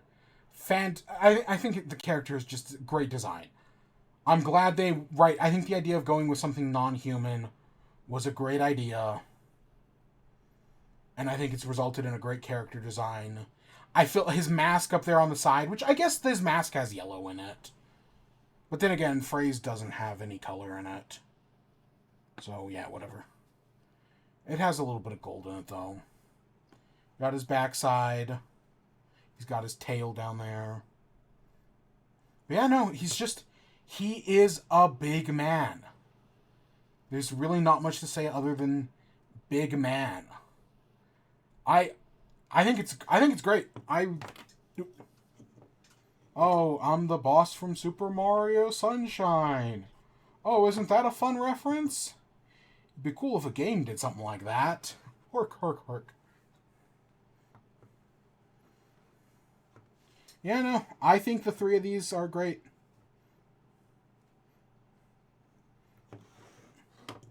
I can't get them all at once. Big Man too big. Yeah, no, they're three. Yeah, Big Man's so much bigger. Oh my god. He's a huge man. He is the big boy. Yeah, no. Honestly, as some of the last amiibos, yeah. At least I'm assuming they're going to be the last amiibos. So the only other amiibo we know about right now is Sora. And Sora comes out sometime next year. But other than that, every other amiibo for Smash Bros. Has been released. And I'm sure they're going to keep, you know, as long as they sell, Nintendo will keep making them. But I did, you know, because they did Pearl and Marina, they did Callie and Mari. I knew these three were going to happen. We had to wait until after release. And yeah, sure enough, finally we got them. So yeah, those are the amiibos.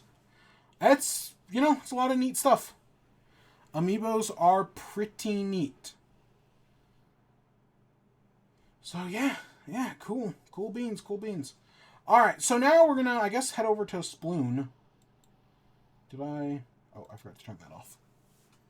Yeah, let's go over to some Sploon, shall we?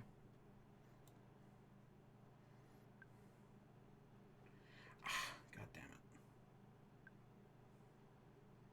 I bet this is the update that gets the amiibo working to begin with. Let me see how I can fit these on my desk.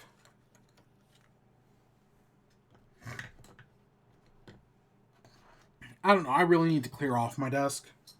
I've got just a bunch of shit on it right now.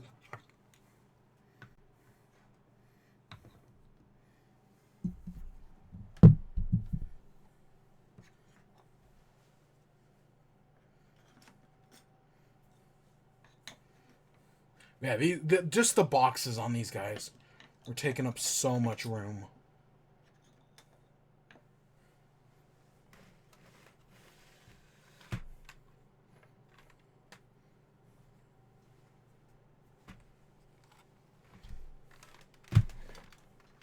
I guess I should change the actual stream info.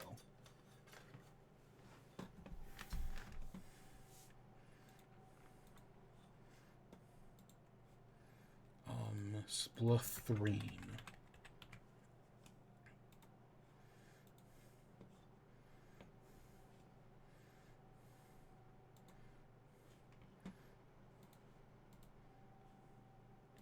Yeah, I forgot to turn that off.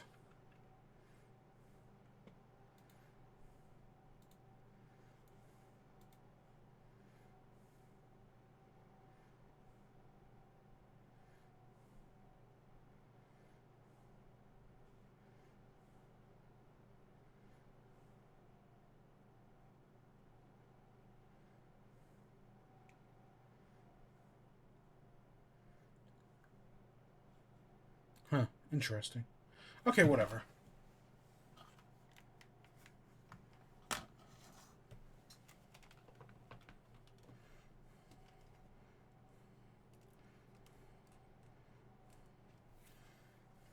Okay.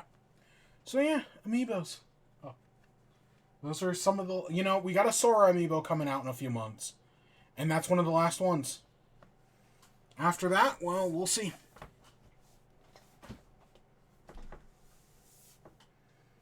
There ain't much more to do after that. I did not know this game needed updating. I thought we were all good. So there was, you know, since we're sitting here waiting, I guess I will get into Webby. So there was a Splatoon trailer. We got a new Chippy Chirps song, which if you don't, Chippy Chirps is the band Harmony was in. Right, the one who works the shop. And so we got a new song from them. We got a new stage, which is... It's like a ramen bowl stage. Okay, you know, neat, sure, whatever. It doesn't look bad. And then we got the return of Bluefin Depot. Okay, that's cool. We got some new variants for weapons. I know the Squeezer has a variant. The Stamper has a variant. The brush is getting a gold brush. I know there are other things. There's a new special, which is like a giant wall of ink, right? You basically make like a giant wall, and while the enemy can walk through it, like when walking through it, it like slows them down a lot. So I think it's an interesting looking special. I don't know how good it's gonna be. Oh shit, there's a Splatfest tonight. I completely forgot about that. Huh. Yeah, I'll be honest, I completely forgot there was a Splatfest. But yeah, so there's some other new stuff as well. Honestly, I don't remember what. I just remember there being big stuff. I think Fist Bump has got this. I think Fist Bump is popular enough that I think it's actually a very good chance that Fist Bump wins this. Which would be Frey's first win. And it's like 9 or 10 Splatfest. It's been a while. Okay, it might be closer to like 6. I don't know. It's been a year of Splatfests. But for the first few months, we did not get a Splatfest every month. Right? Like, the first few Splatfests, the first few months of the game, it would alternate between Splatfest and Salmon Run. Which, speaking of which, there is a new Salmon Run boss. Yeah, sure. Can we call him Bigger Man? Bigger... Oh, we can call him Bigger Man. Cool.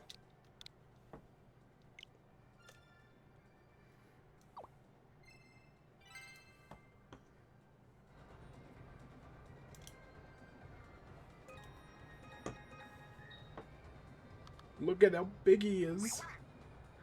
I love that he's so big, his arms kind of like wrap around the box. I bumped my head. Let me try this again. Huh, I'm Big Man from Deep Cut. Super nice to meet ya. You got some special nice looking gear. Bet you collect even more cool stuff as you battle, since it seems like you have a great sense of style. Sorry if this was weird, but do you want to be friends? If we're friends, I'd remember the gear you have equipped, your camera settings, and your fresh fits. And that means you could just go to the gear equip screen and set it up in a hurry. Yeah, do it for me.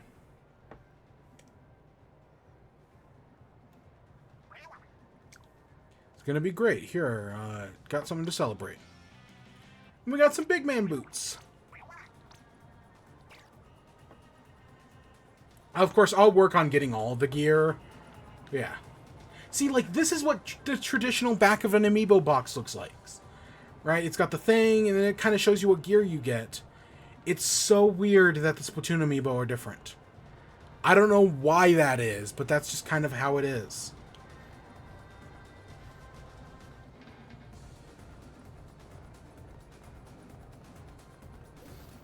I don't know, but that's just kind of what happened.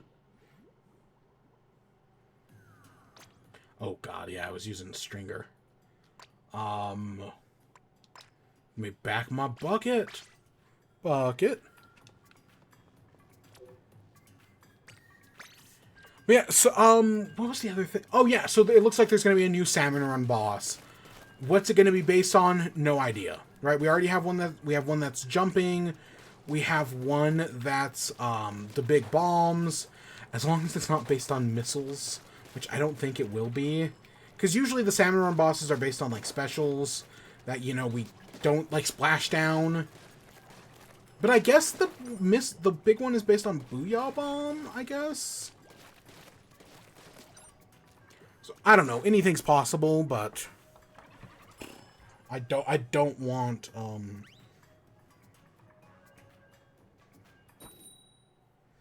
I don't want that. I do not want that. Yeah, you know, Splatoon update. Cool. Cool beans, cool beans.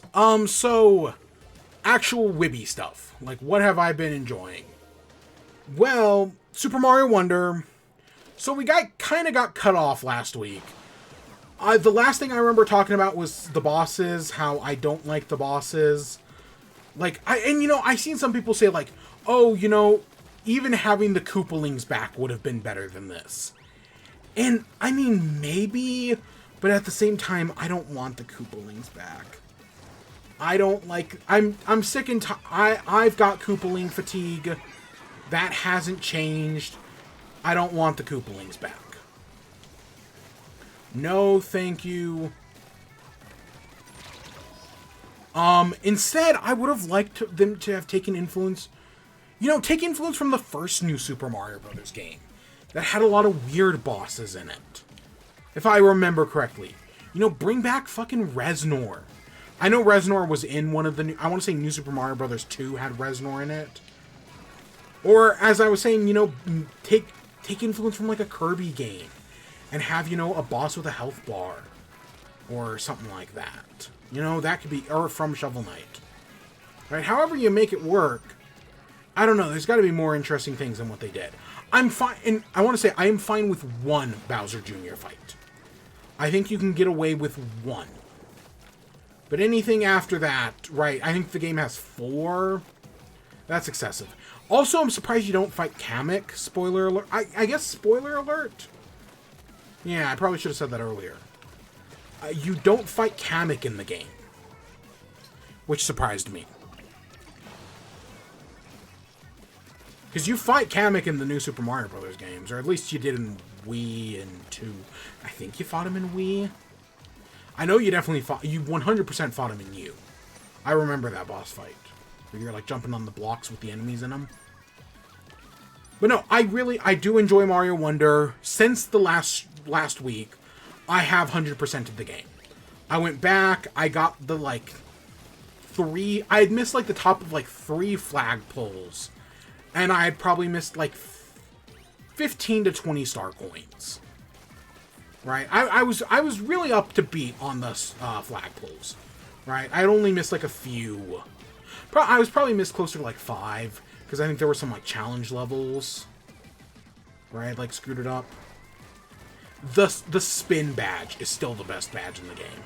Like, oh my god. That one... I know the speedrunning badge. You know, I'm sure speedrunners will do great things. I feel like I will get infinitely more out of the spin. I feel like the spin badge for me will make me go infinitely faster. It just works so well.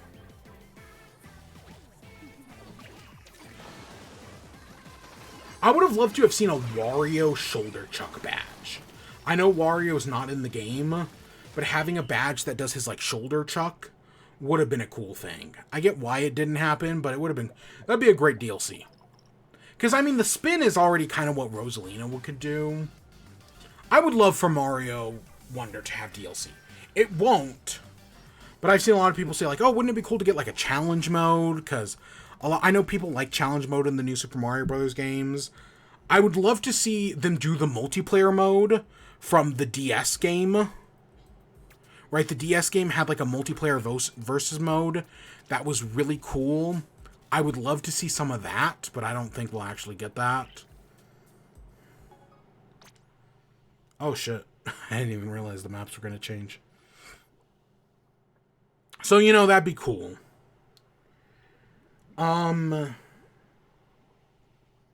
Anything else? Wonder. Just Wonder is an amazing game. It's, you know, it's now been nominated for Game of the Year at the Game Awards, which the Game Awards don't matter, but it totally deserves that nominee. I posted on TikTok a while ago, basically making a joke about how Mario Wonder is going to be nominated for Game of the Year. And when it gets nominated, they're going, you know, when they do, like, one of the great things the Game Awards has done is when they reveal, like, all the nominees for Game of the Year, they have the orchestra play it, right? Play music from each of the games. And, you know, they've done, like, for Mario Odyssey, they did Jump Up Superstar. And my prediction is when they do Mario Wonder, they're going to use the Petey Piranha song. Which, somebody put that song in Trombone Champ, the Petey Piranha song. It's perfect. It works perfectly. And I really hope the Trombone Champ devs see that and reach out to Nintendo and are like, please, can we do some exclusive Mario DLC for our game? And put, you know, that song in there. And, you know, some other Mario songs as well. I think Mario music would work perfect in Trombone Champ. Like, I wouldn't want Zelda music, but I'd love Mario and Kirby music. Also put in some Pokemon music. You know, Pokemon Emerald has some great trumpet music in it. Or trombone music. Trumpet? Trombone? Which does Pokemon Emerald have in it? I don't know. Trombone Champ was fantastic. Definitely a high recommendation. So yeah, I'd love to see it gets, you know, Nintendo's worked with devs before. You know, Trombone Champ giving us a Nintendo themed Trombone Champ spin-off would be the bee's knees. You know, that'd be awesome. I don't think it's gonna happen, obviously, but it'd be cool if it did.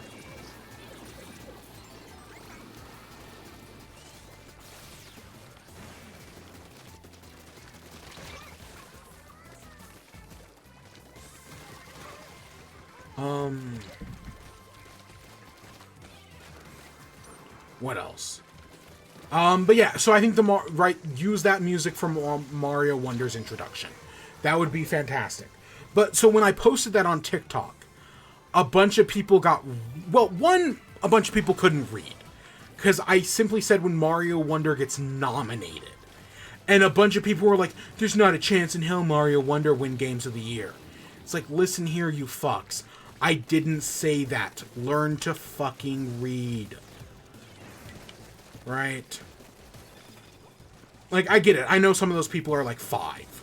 Right? Who are the 5-year-olds addicted to Call of Duty and Gamer Fuel. But learn to read. But then, second of all, there were people who were just like, in general, like, Mario Wonder sucks. This is just Nintendo buying awards. Like, if people could buy awards, you think Microsoft wouldn't have bought all the fucking awards? This ain't the fucking MTV Music Awards, where Taylor Swift just gets all the awards for just showing up. I mean, they basically are the Taylor Swift Awards at this point. Right? They'll give her every award just because she shows up. And generally looks like she's having a good time. Like, genuinely, she seems like she's having a fun time doing it. Yeah, we were dead there.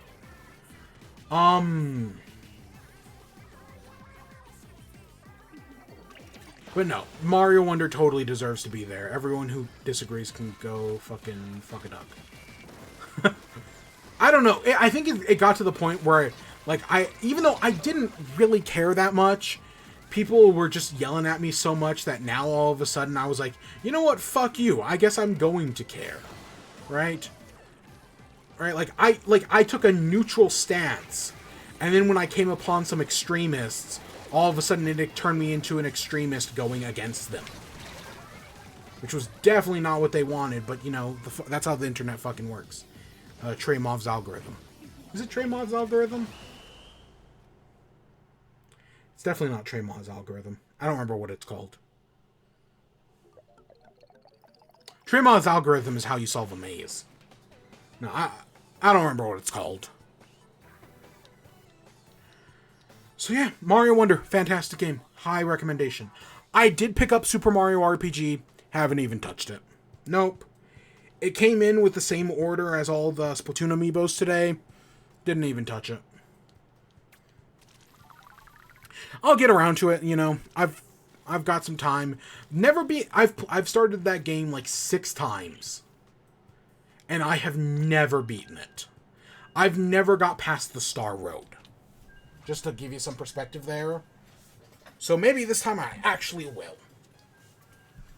I heard you can actually use the SNES controller, right? Because Nintendo sold that SNES controller a few years back. And I heard that actually works with the new game. Which is like one of those neat, where it's like, that's neat. You know, kind of like how the NES control, or the SNES controller also works with F-Zero. Yeah, that's neat. I think it's nice having those Bluetooth controllers, you know. Now, if only they could get a Wiimote to work with the Switch. Because do the Wiimotes not use Bluetooth? I don't know what they use. Not that there's really that many Wii games to play, but, you know, having the option would always be nice. Definitely would be more useful than putting an IR sensor in a Joy-Con. Like, imagine how much a waste of money that would be for only, like, 3 games to use it.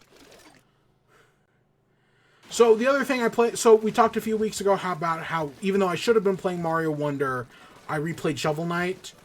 Well, after, you know, beating Mario Wonder... Before I had 100%ed it, but after I'd beaten it. Because I meant to talk about this last week, and then, you know, power went out. I actually had replayed Plague of Shadows, the second Shovel Knight game. I'll probably get around to playing Spectre of Torment sometime soon. I don't think I'm going to be replaying, King of Cards. I don't really have that much of an interest in playing a King of Cards again. But I am curious about, the Plague of the Shadows. Or, Spectre of Torment, I mean. Spectre of Torment is great. You know, it's a little bit more streamlined than the first 2 games, but I think that's fine. I definitely see how some people could do that as their favorite. Spectre of Torment. Totally get that. My personal is Plague of Shadows. I will admit, the one thing playing the Plague of Shadows and Shovel of Hope back to back, the one thing I realized, I died way more times in I died way more in Plague of Shadows than I did in Shovel of Hope. Like double the amount.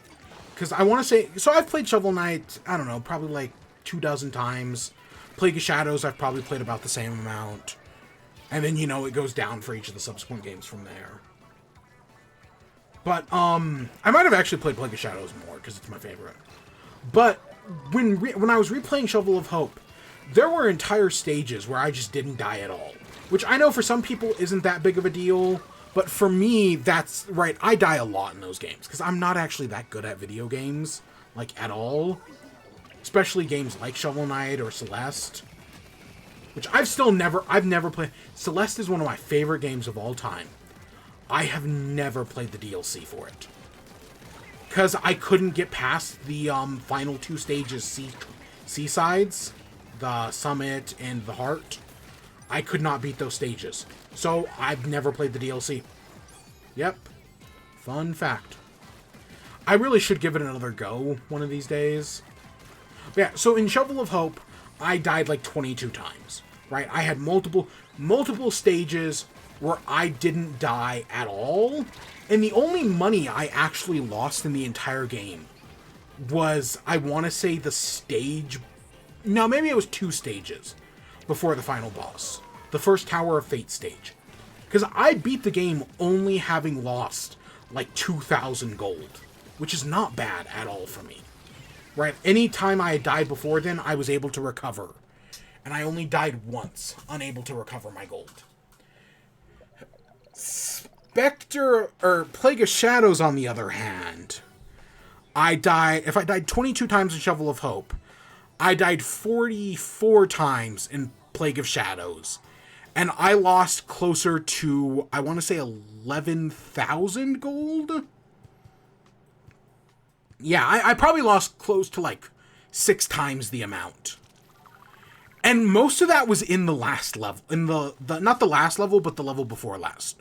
Where you fight all the bosses again. I died so many times in that stage for some reason.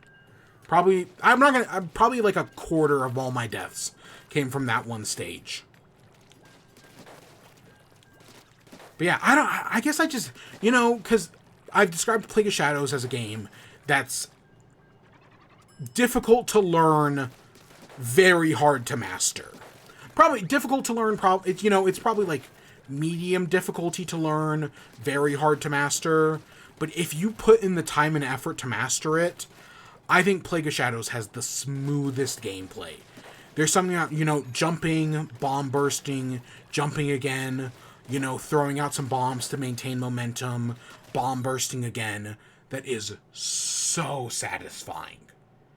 It can be some of the most satisfying, it's a great speedrunning game as well, right? Like, I've done the speedrun achievement multiple times to, like, beat the game in under an hour and a half. I think it's an hour and a half. It might be 2 hours. I don't know, whatever it is. I've never done sub-hour, because I want to say the world record's like 45 minutes or something like that. I've never even gotten close to that, obviously. I've never really tried to get close to that. But it's a great game. But yeah, no, near the end of I was able to buy everything in the game. I want to say before I'd even gone to the flying machine. So I just had, like, I got the gold tunic, I got all the upgrades. I missed 2 coins. I missed 1 coin in the Mole Knight stage, and maybe I missed a coin in the flying machine. I don't know, I only missed like 2 coins, and I was just like, you know, I'm not going for 100% completion. Who cares if I miss 2 coins? But other than that, I bought everything else. And it was just like, okay, well, now that I've bought everything, I've still got 4 stages to go. So by the time I entered Tower of Fates 2, I had over 20,000. And it was just like, okay, well, I guess I'll just lose half of this. Like, who really cares? So yeah, I lost like half my money in that one stage. But I had so much, it didn't even really affect me.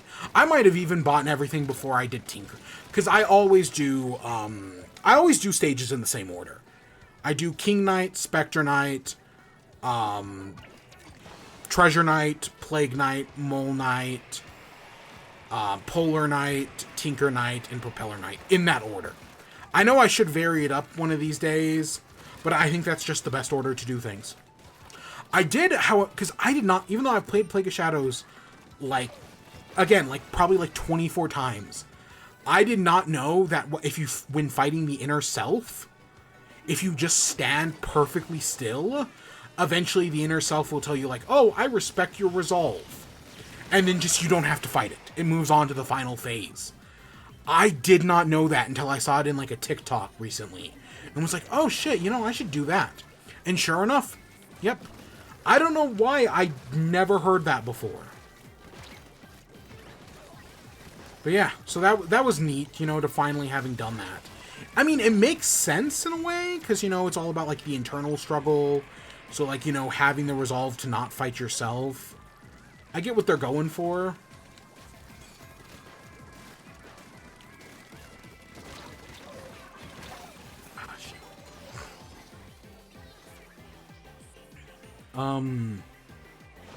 But yeah, no, Plague of Shadows is still fantastic.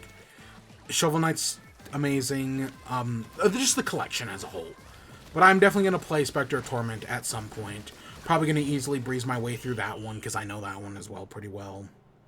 I still think that's my best Let's Play, right? In my, like, 10 years of doing Let's Plays, that is the only one I am proud of.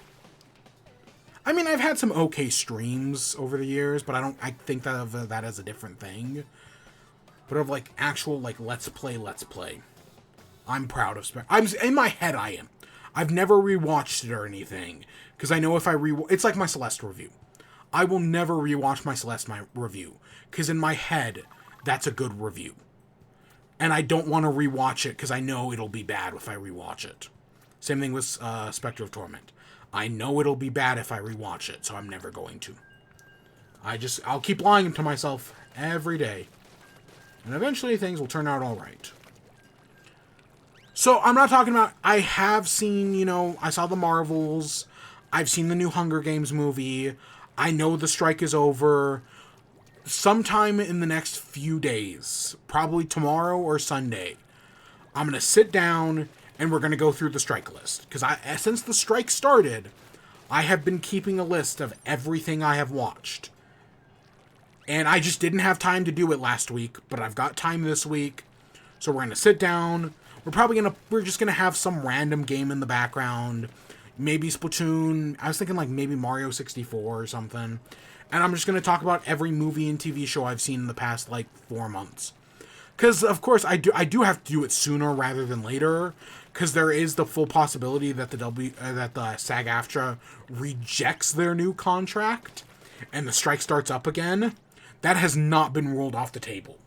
Because I guess the contract didn't give... It's like the AI protections in the contract are actually very vague. So, like, that ain't great. But, yeah. At some point... So, we're going to do the strike list, yeah, today or tomorrow. I've got a bunch of things. And I'm just like, you know, because we're doing it, I might as well throw the Marvels and the Hunger Games in there. You know, I might as well just do it. And then starting next week... You know, we'll actually get back to normal. So, like, when I see the Wish or whatever, or, when I watch Scott Pilgrim, because I have not watched Scott Pilgrim yet. I also haven't watched Invincible. I know I'm awful. I will. But yeah, when I start watching those, we will talk about those. But I do have some stuff, like I have, the first, 6 episodes of the new season of Rick and Morty. So, yeah. We do definitely have some things to talk about. That's for sure. That is for shizzle. But the last thing I do have to talk about is Dreadnought. So, like, a week or two... definitely not last week. 2, maybe 3 weeks ago. We talked about a book called Dreadnought by April Daniels? Oh, God, I'm hoping I'm getting that. I know April is the first name. And so, Dreadnought is a transgender superhero. Right, that's the whole... It's basically like, you know, like the setup for like My Hero Academia where they get the power from somebody else. It's that, but when they get the power, it turns them into their ideal self, and because they're trans, right, it turns them female, right? And it's very... And I was like, oh, I was really enjoying it. So I was about halfway through the book last time we talked. Since then, I've not only finished the book, but I've also started the sequel. And I'm going to assume I'm like halfway through that. So let's talk about Dreadnought. Full spoilers ahead for the first book. So where we left off, somewhere's around the line, it was Dreadnought in Calamity, and they were hunting down a villain called Utopia. Well, after doing some research, and eventually they get into like a fight about like, oh, well, what do we count as like criminal? Right? Like, hey, where do we draw the line between being heroes and, you know, anti-heroes and villains? Or, as they call them, white, black, and gray cloaks. Not in that order. So it's like, they were in the middle of a fight about that. And then Utopia shows up. Blows off Calamity's arm. So she went from being Captain America... Well, cowboy. She went from being like a cowboy Captain America to, you know, now having a robotic Winter Soldier arm in the second book. But so Dreadnought fights Utopia, kind of. But Utopia, like, wants to work with Dreadnought. Basically wants Dreadnought to be one of her, like, disciples. So they end up going... So after, right, Calamity gets injured, they go back to the Legion... Right, the big premier superhero team. They end up, you know, Calamity goes into surgery. This is also around the time where we find out what happened to her dad. That her dad's in jail because the Legion arrested her. And I'm kind of waiting for some sort of resolution to that in the second... Like, for them to address it more in the second book as I'm working through that. But yeah, so... Right, all that happens. Somehow, Danielle ends up leaving I don't remember where she go. I think she goes back to like her parents' house because they're still having that fight. Oh, Grey Witch, the turf. Basically rats on Danielle and has like this big plan about like getting her parents to like take her powers, right? Basically trying to convince them like, hey, use your power as your parents to convince her to give up her powers. Because, you know, she's a fucking asshole turf. But then, right, so we have that. She has a big blowout fight with her parents. And then she goes back, right, like the next day, supervillains attack, right? Utopia, the big bad villain, ends up implementing her plan where she's got like four or five people in like giant robot suits. And they're like, they like rob a bank, they rob a train, I think. And then they're like taking the train car with all like the gold and jewels and whatnot down to like an escape submarine. And they're in like these giant like mech suits. So we get a really long fight sequence of, right, Dreadnought taking them down one by one. Her learning to use the lattice. But, you know, she eventually, right, and there's no help from the Legion, right? The Legion aren't responding. So it's like, okay, well, what's going on with them? She eventually defeats all of them. I think this is also where she finally accepts that, right, from Danielle, that she's going to be Dreadnought. So I think this is where she starts wearing the Dreadnought colors. Or it happens, like, shortly after this. And so she goes to the Legion headquarters.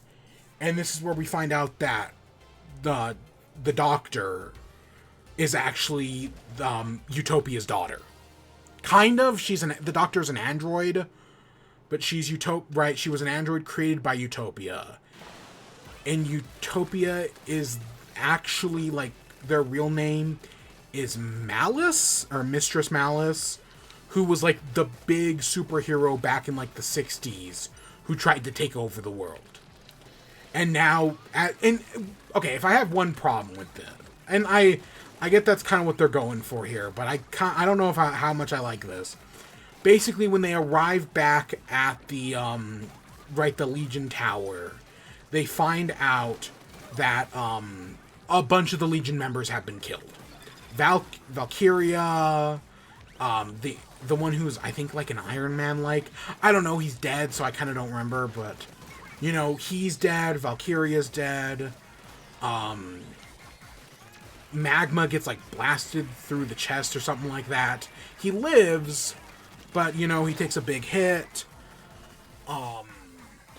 The other, Chlorophyll, who's like the plant one, ends up getting brain damage from it. And the only one who walks out, you know, scot-free is the Turf. Which, I mean, I saw that coming, sadly, because, you know, they're setting her up as, like, a bigger antagonist. And I'm already kind of seeing that in the next book. But yeah, I sadly saw that coming. But then it's like, okay, well, what's Utopia's plan, right? How do we stop? It's Doc who's taken back control of her android self. Because it was Doc Impossible, right? Her android body got taken over. So she kills the Legion, right? She releases like a nerve gas. So she's the one who did it. Even though she had no control over herself, yada yada. But it came from... So it's like, okay, well... So it's Doc, Dreadnought, and Calamity. How do they stop it? And it's like... And Doc's like, no, she's... Malice has already won. And her whole plan is to upload herself onto the internet. Right? That, oh, she's going to upload herself onto the internet. And then once she does that, she'll have won. Right? Because then it'll be impossible to kill her. You know, she'll be like an Ultron type. But they eventually concoct a plan, you know, where they're going to, like, shut off the power for a second. And during that second, she's got to, like, bust through this giant door. So they do the plan. It works. And then the second she gets through, Danielle gets blasted with the same beam that killed the original Dreadnought. And she gets hit, like, 3 times. And then Malice explains her plan. Which... So the series is called the Nemesis Trilogy, right? So the book's called Dreadnought, but like the subtitle is the Nemesis Trilogy. And up to that point, I had no, right, like they hadn't mentioned Nemesis. But then you find out that the Nemesis is like this. I don't know, based on like the second book, they kind of like in the second book, they at one point kind of describe it as like a planet, right? Like, you know, there's always that conspiracy theory about like the 9th planet in the solar system, right? That it's on this like weird orbit and it's one day going to come and destroy us all, or, you know, whatever conspiracy theorists think. I'm sure the Jews are involved in there somewheres, because all conspiracies are rooted in anti-Semitism, right? But basically, it sounded like Nemesis was this 9th planet until a different character talked about it. And now it seems, and they're like hiding it behind the moon? So I'm like, is the Nemesis like a lot smaller than they made it sound? I don't know, I might have missed part of an explanation somewheres, but it's basically this like weird, it's this object in space that's on a weird orbit, and it's what gives everyone superpowers. Not like literally, like it's not like literally giving them their powers, like, oh, you touch the magic Nemesis rock and you got superpowers. It's more that it causes strange events to occur, and those strange events give people superpowers, right? So like basically, like the Nemesis makes it more likely that someone will be exposed to a large amount of gamma radiation, or someone will be bitten by a radioactive spider, right? Shit like that. And but Malice, Utopia, is like, no, the Nemesis is going to destroy the world, but it's based on observation. So, right, if you don't look at it, it can't hurt you. So Malice's whole plan is not just to digitize herself, but to digitize everybody. That she's going to put everybody inside the computer, so that way they can't see the Nemesis, and it won't destroy the world, but in the process she also gets to take over the world and, you know, be the ruler of everybody who can control what they can and can't see. She wants Danielle to be her, like, like her second in command, her, like, cardinal. And that's why she hasn't killed her up to this point. But, you know, they're eventually... There's, like, this whole concept of, like, the lattice, which is, like, the stuff that makes up reality. It reminds me... The way I think about it is as, like, strings. Like, I don't understand string theory, because I'm dumb. But, you know, this is, like, my interpretation of, like, fictional comic book strings. And, right, like, that's what the villain, like, her weapon destroys the strings. But Danielle is able to put them back together, and in the process of putting the strings back together, it heals her. But it also hurts her. She basically heals herself, she fixes reality, and when she does that, she's able to defeat the villain, and hey, boom, there you go, the world is saved. Alright, all's well that ends well. Except for the fact that there's 2 more books. So in the second book, it's like 9 months later. She's now, you know, been superheroing for a while. Her and Calamity have had a falling out. But they're going to a superhero convention, which should be cool, right? They're trying to basically restart the Legion. There's a non-binary superhero named Kinetic, who, you know, they're trying to, like, help out by getting them, like, a hero contract, because they kind of screwed them up over earlier. Oh, at the end of the first book, right, Danielle comes out as trans and lesbian, and is like, you know, I don't want you hearing this from anybody else, so I'm just going to tell the whole world now. And so I feel like that's, you know, a big, like, loud and proud moment. Like, yeah, fuck yeah. So yeah, they're at the superhero convention, you know, they run into Magma and Chlorophyll, who are pissed at Doc Impossible, because, you know, that's over forever. And yeah, you know, they end up fighting, Dreadnought ends up having to go home, fights a supervillain with, Calamity. Calamity's like an outlaw now, like, right, like, they've described, like, right, Calamity's like a gray cloak, an anti-hero, but now in this one, she's, like, wanted by the cops, and, right, they haven't really talked much, but, Danielle talks about how, like, because I'll be honest, like, there are little, like, hints about the romance between Calamity and Dreadnought in the first book, but it's really here in the second one that, like, no, they kind of, like, go full on into it. Like, yep, oh, these two are in love with each other. Yeah, they're definitely a lot less subtle in the second book, I guess I would say.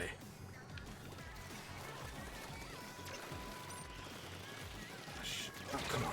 Yeah, I'm stuck.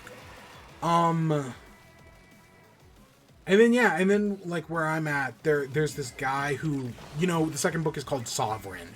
And so he's the supervillain with the name of Sovereign. And he's not a like a Nazi fascist. Because he doesn't give a shit about like race or gender.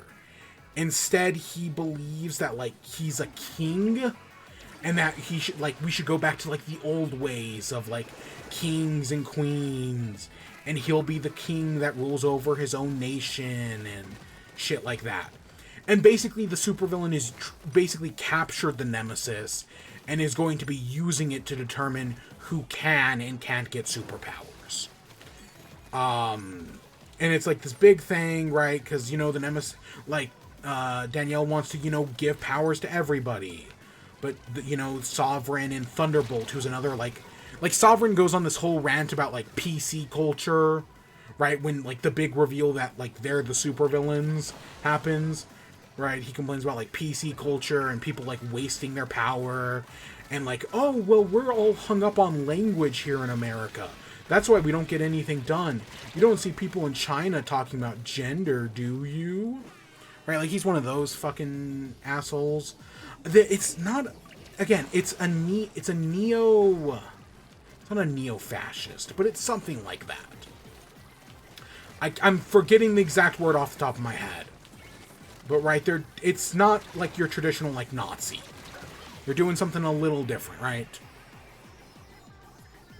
Which, I mean, they explain it to the audience, which I'm glad they do, because, again, I forget... Sometimes, you know, in a world of fucking scum and villainy, there's a lot of terms, and I forget a lot of those terms. I mean, I can barely remember characters' names. What makes you think I can remember any of the terms? Try my best, though. Yeah, I've completely forgotten this one. Neo... I don't know. But yeah, and then so it ends with finding out that the Sovereign guy has the ability to, like, take away people's powers. So he takes away Danielle's powers, and then you find out Grey Witch is working for him, and, like, they're, like, experimenting on Danielle to try to take away her Dreadnought powers. And yeah, that's kind of where I ended off. I think I've still got, like, half the book left, so yeah, we'll see how it goes from there. But I'm excited, you know? And then, you know, just waiting for the third one. You know, because I know there's gonna... I'm expecting some big betrayal at some point, right? Early on,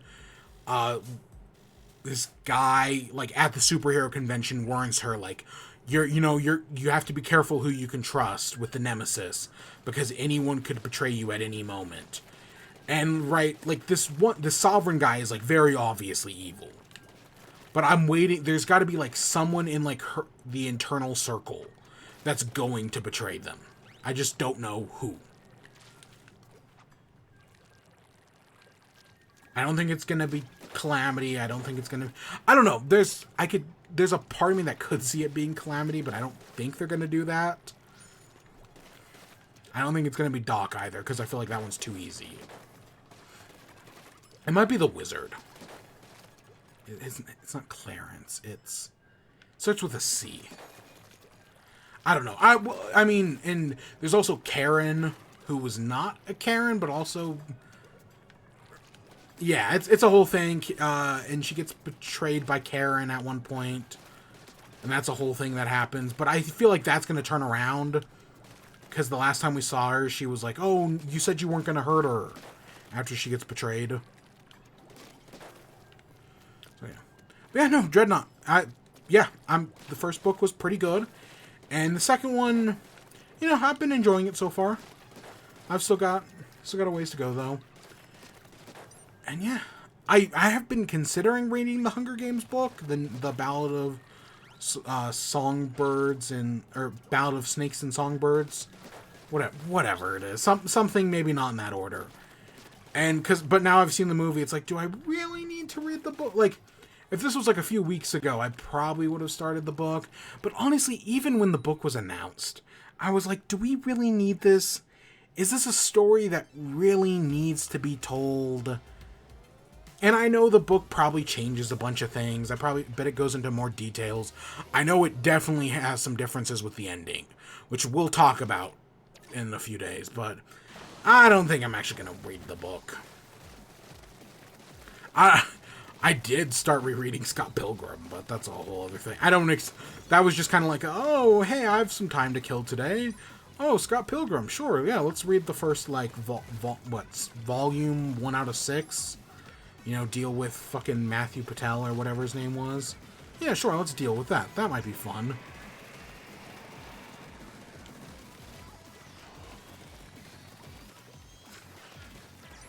I don't know, I heard the Netflix show has done a lot. Like, it's not just a one-for-one adaptation of the comic. It actually does, like, a lot of different things that are very good. So I'm actually very interested to see what it does. Because I was one of the people who saw the Scott Pilgrim movie in theaters. Yep, I was very young at the time. Okay, not very young, you know, but I was like in like middle school or something like that. Alright, and I still saw that. I think my father took me. He'll probably watch the Netflix show as well. Yeah, I'm sure he's got enough investment in that. I haven't seen the movie in a while, though. Probably when they added it on Netflix a while back.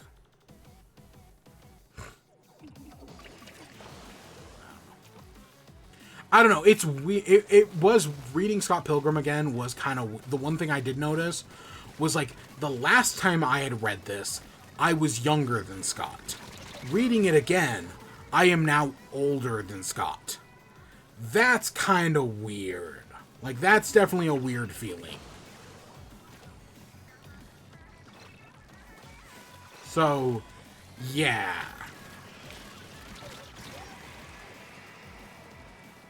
Yeah. Anything else? I haven't been playing anything else, I don't think. Like I said, I picked up a copy of that Dredge, but I'm sure I'll get around to playing it eventually, probably. But that's not, like, on the top of my list right now. I don't even know what's on the top of my list of things I want to play. Like, I would say Mario RPG, but I don't even know if that's true.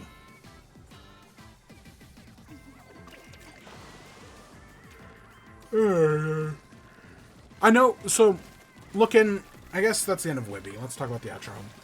So, looking ahead to the future, sometime in the next week, we're going to do Security Breach. We're going to hop back in. We're going to get we're going to get the true ending, you know, where we do all the Princess Quest stuff. And then we're going to get the fake ending where we go find Peepaw. So I do plan on doing that sometime in the next, week or two.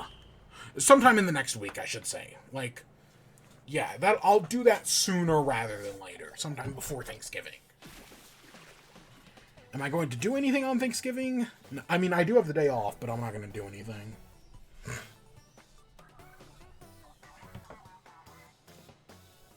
Yeah.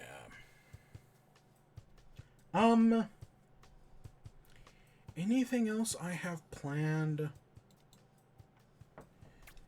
No, I mean, we're going to, like I said, we're going to do the strike list either today or tomorrow.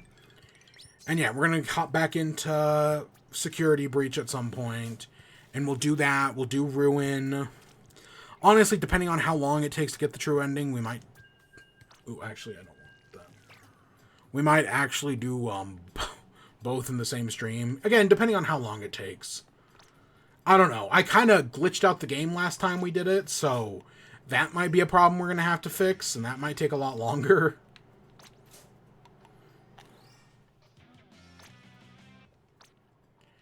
I don't entirely know. But yeah, other than that, I don't really have anything planned. I still, before the end of the year, we are going to do the Stanley Parable. Because I Let's Played that back in the day, but I've never played the Ultra Deluxe version. And I said we were going to stream it back in like April, and then we just didn't.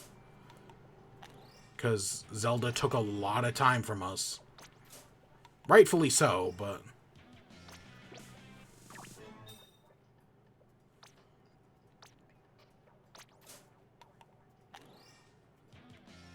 Yeah, at some point we're gonna do Stanley Parable. I don't really have anything else planned. You know.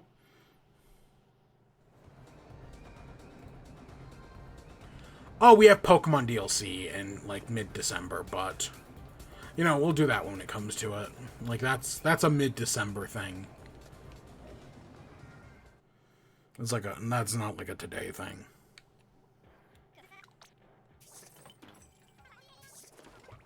Ooh, wow, a shirt we haven't bought. That doesn't happen all that often. Anymore.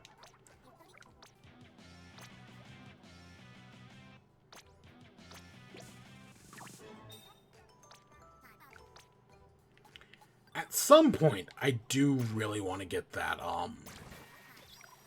this. I know it's stupid expensive, but I do want that at some point.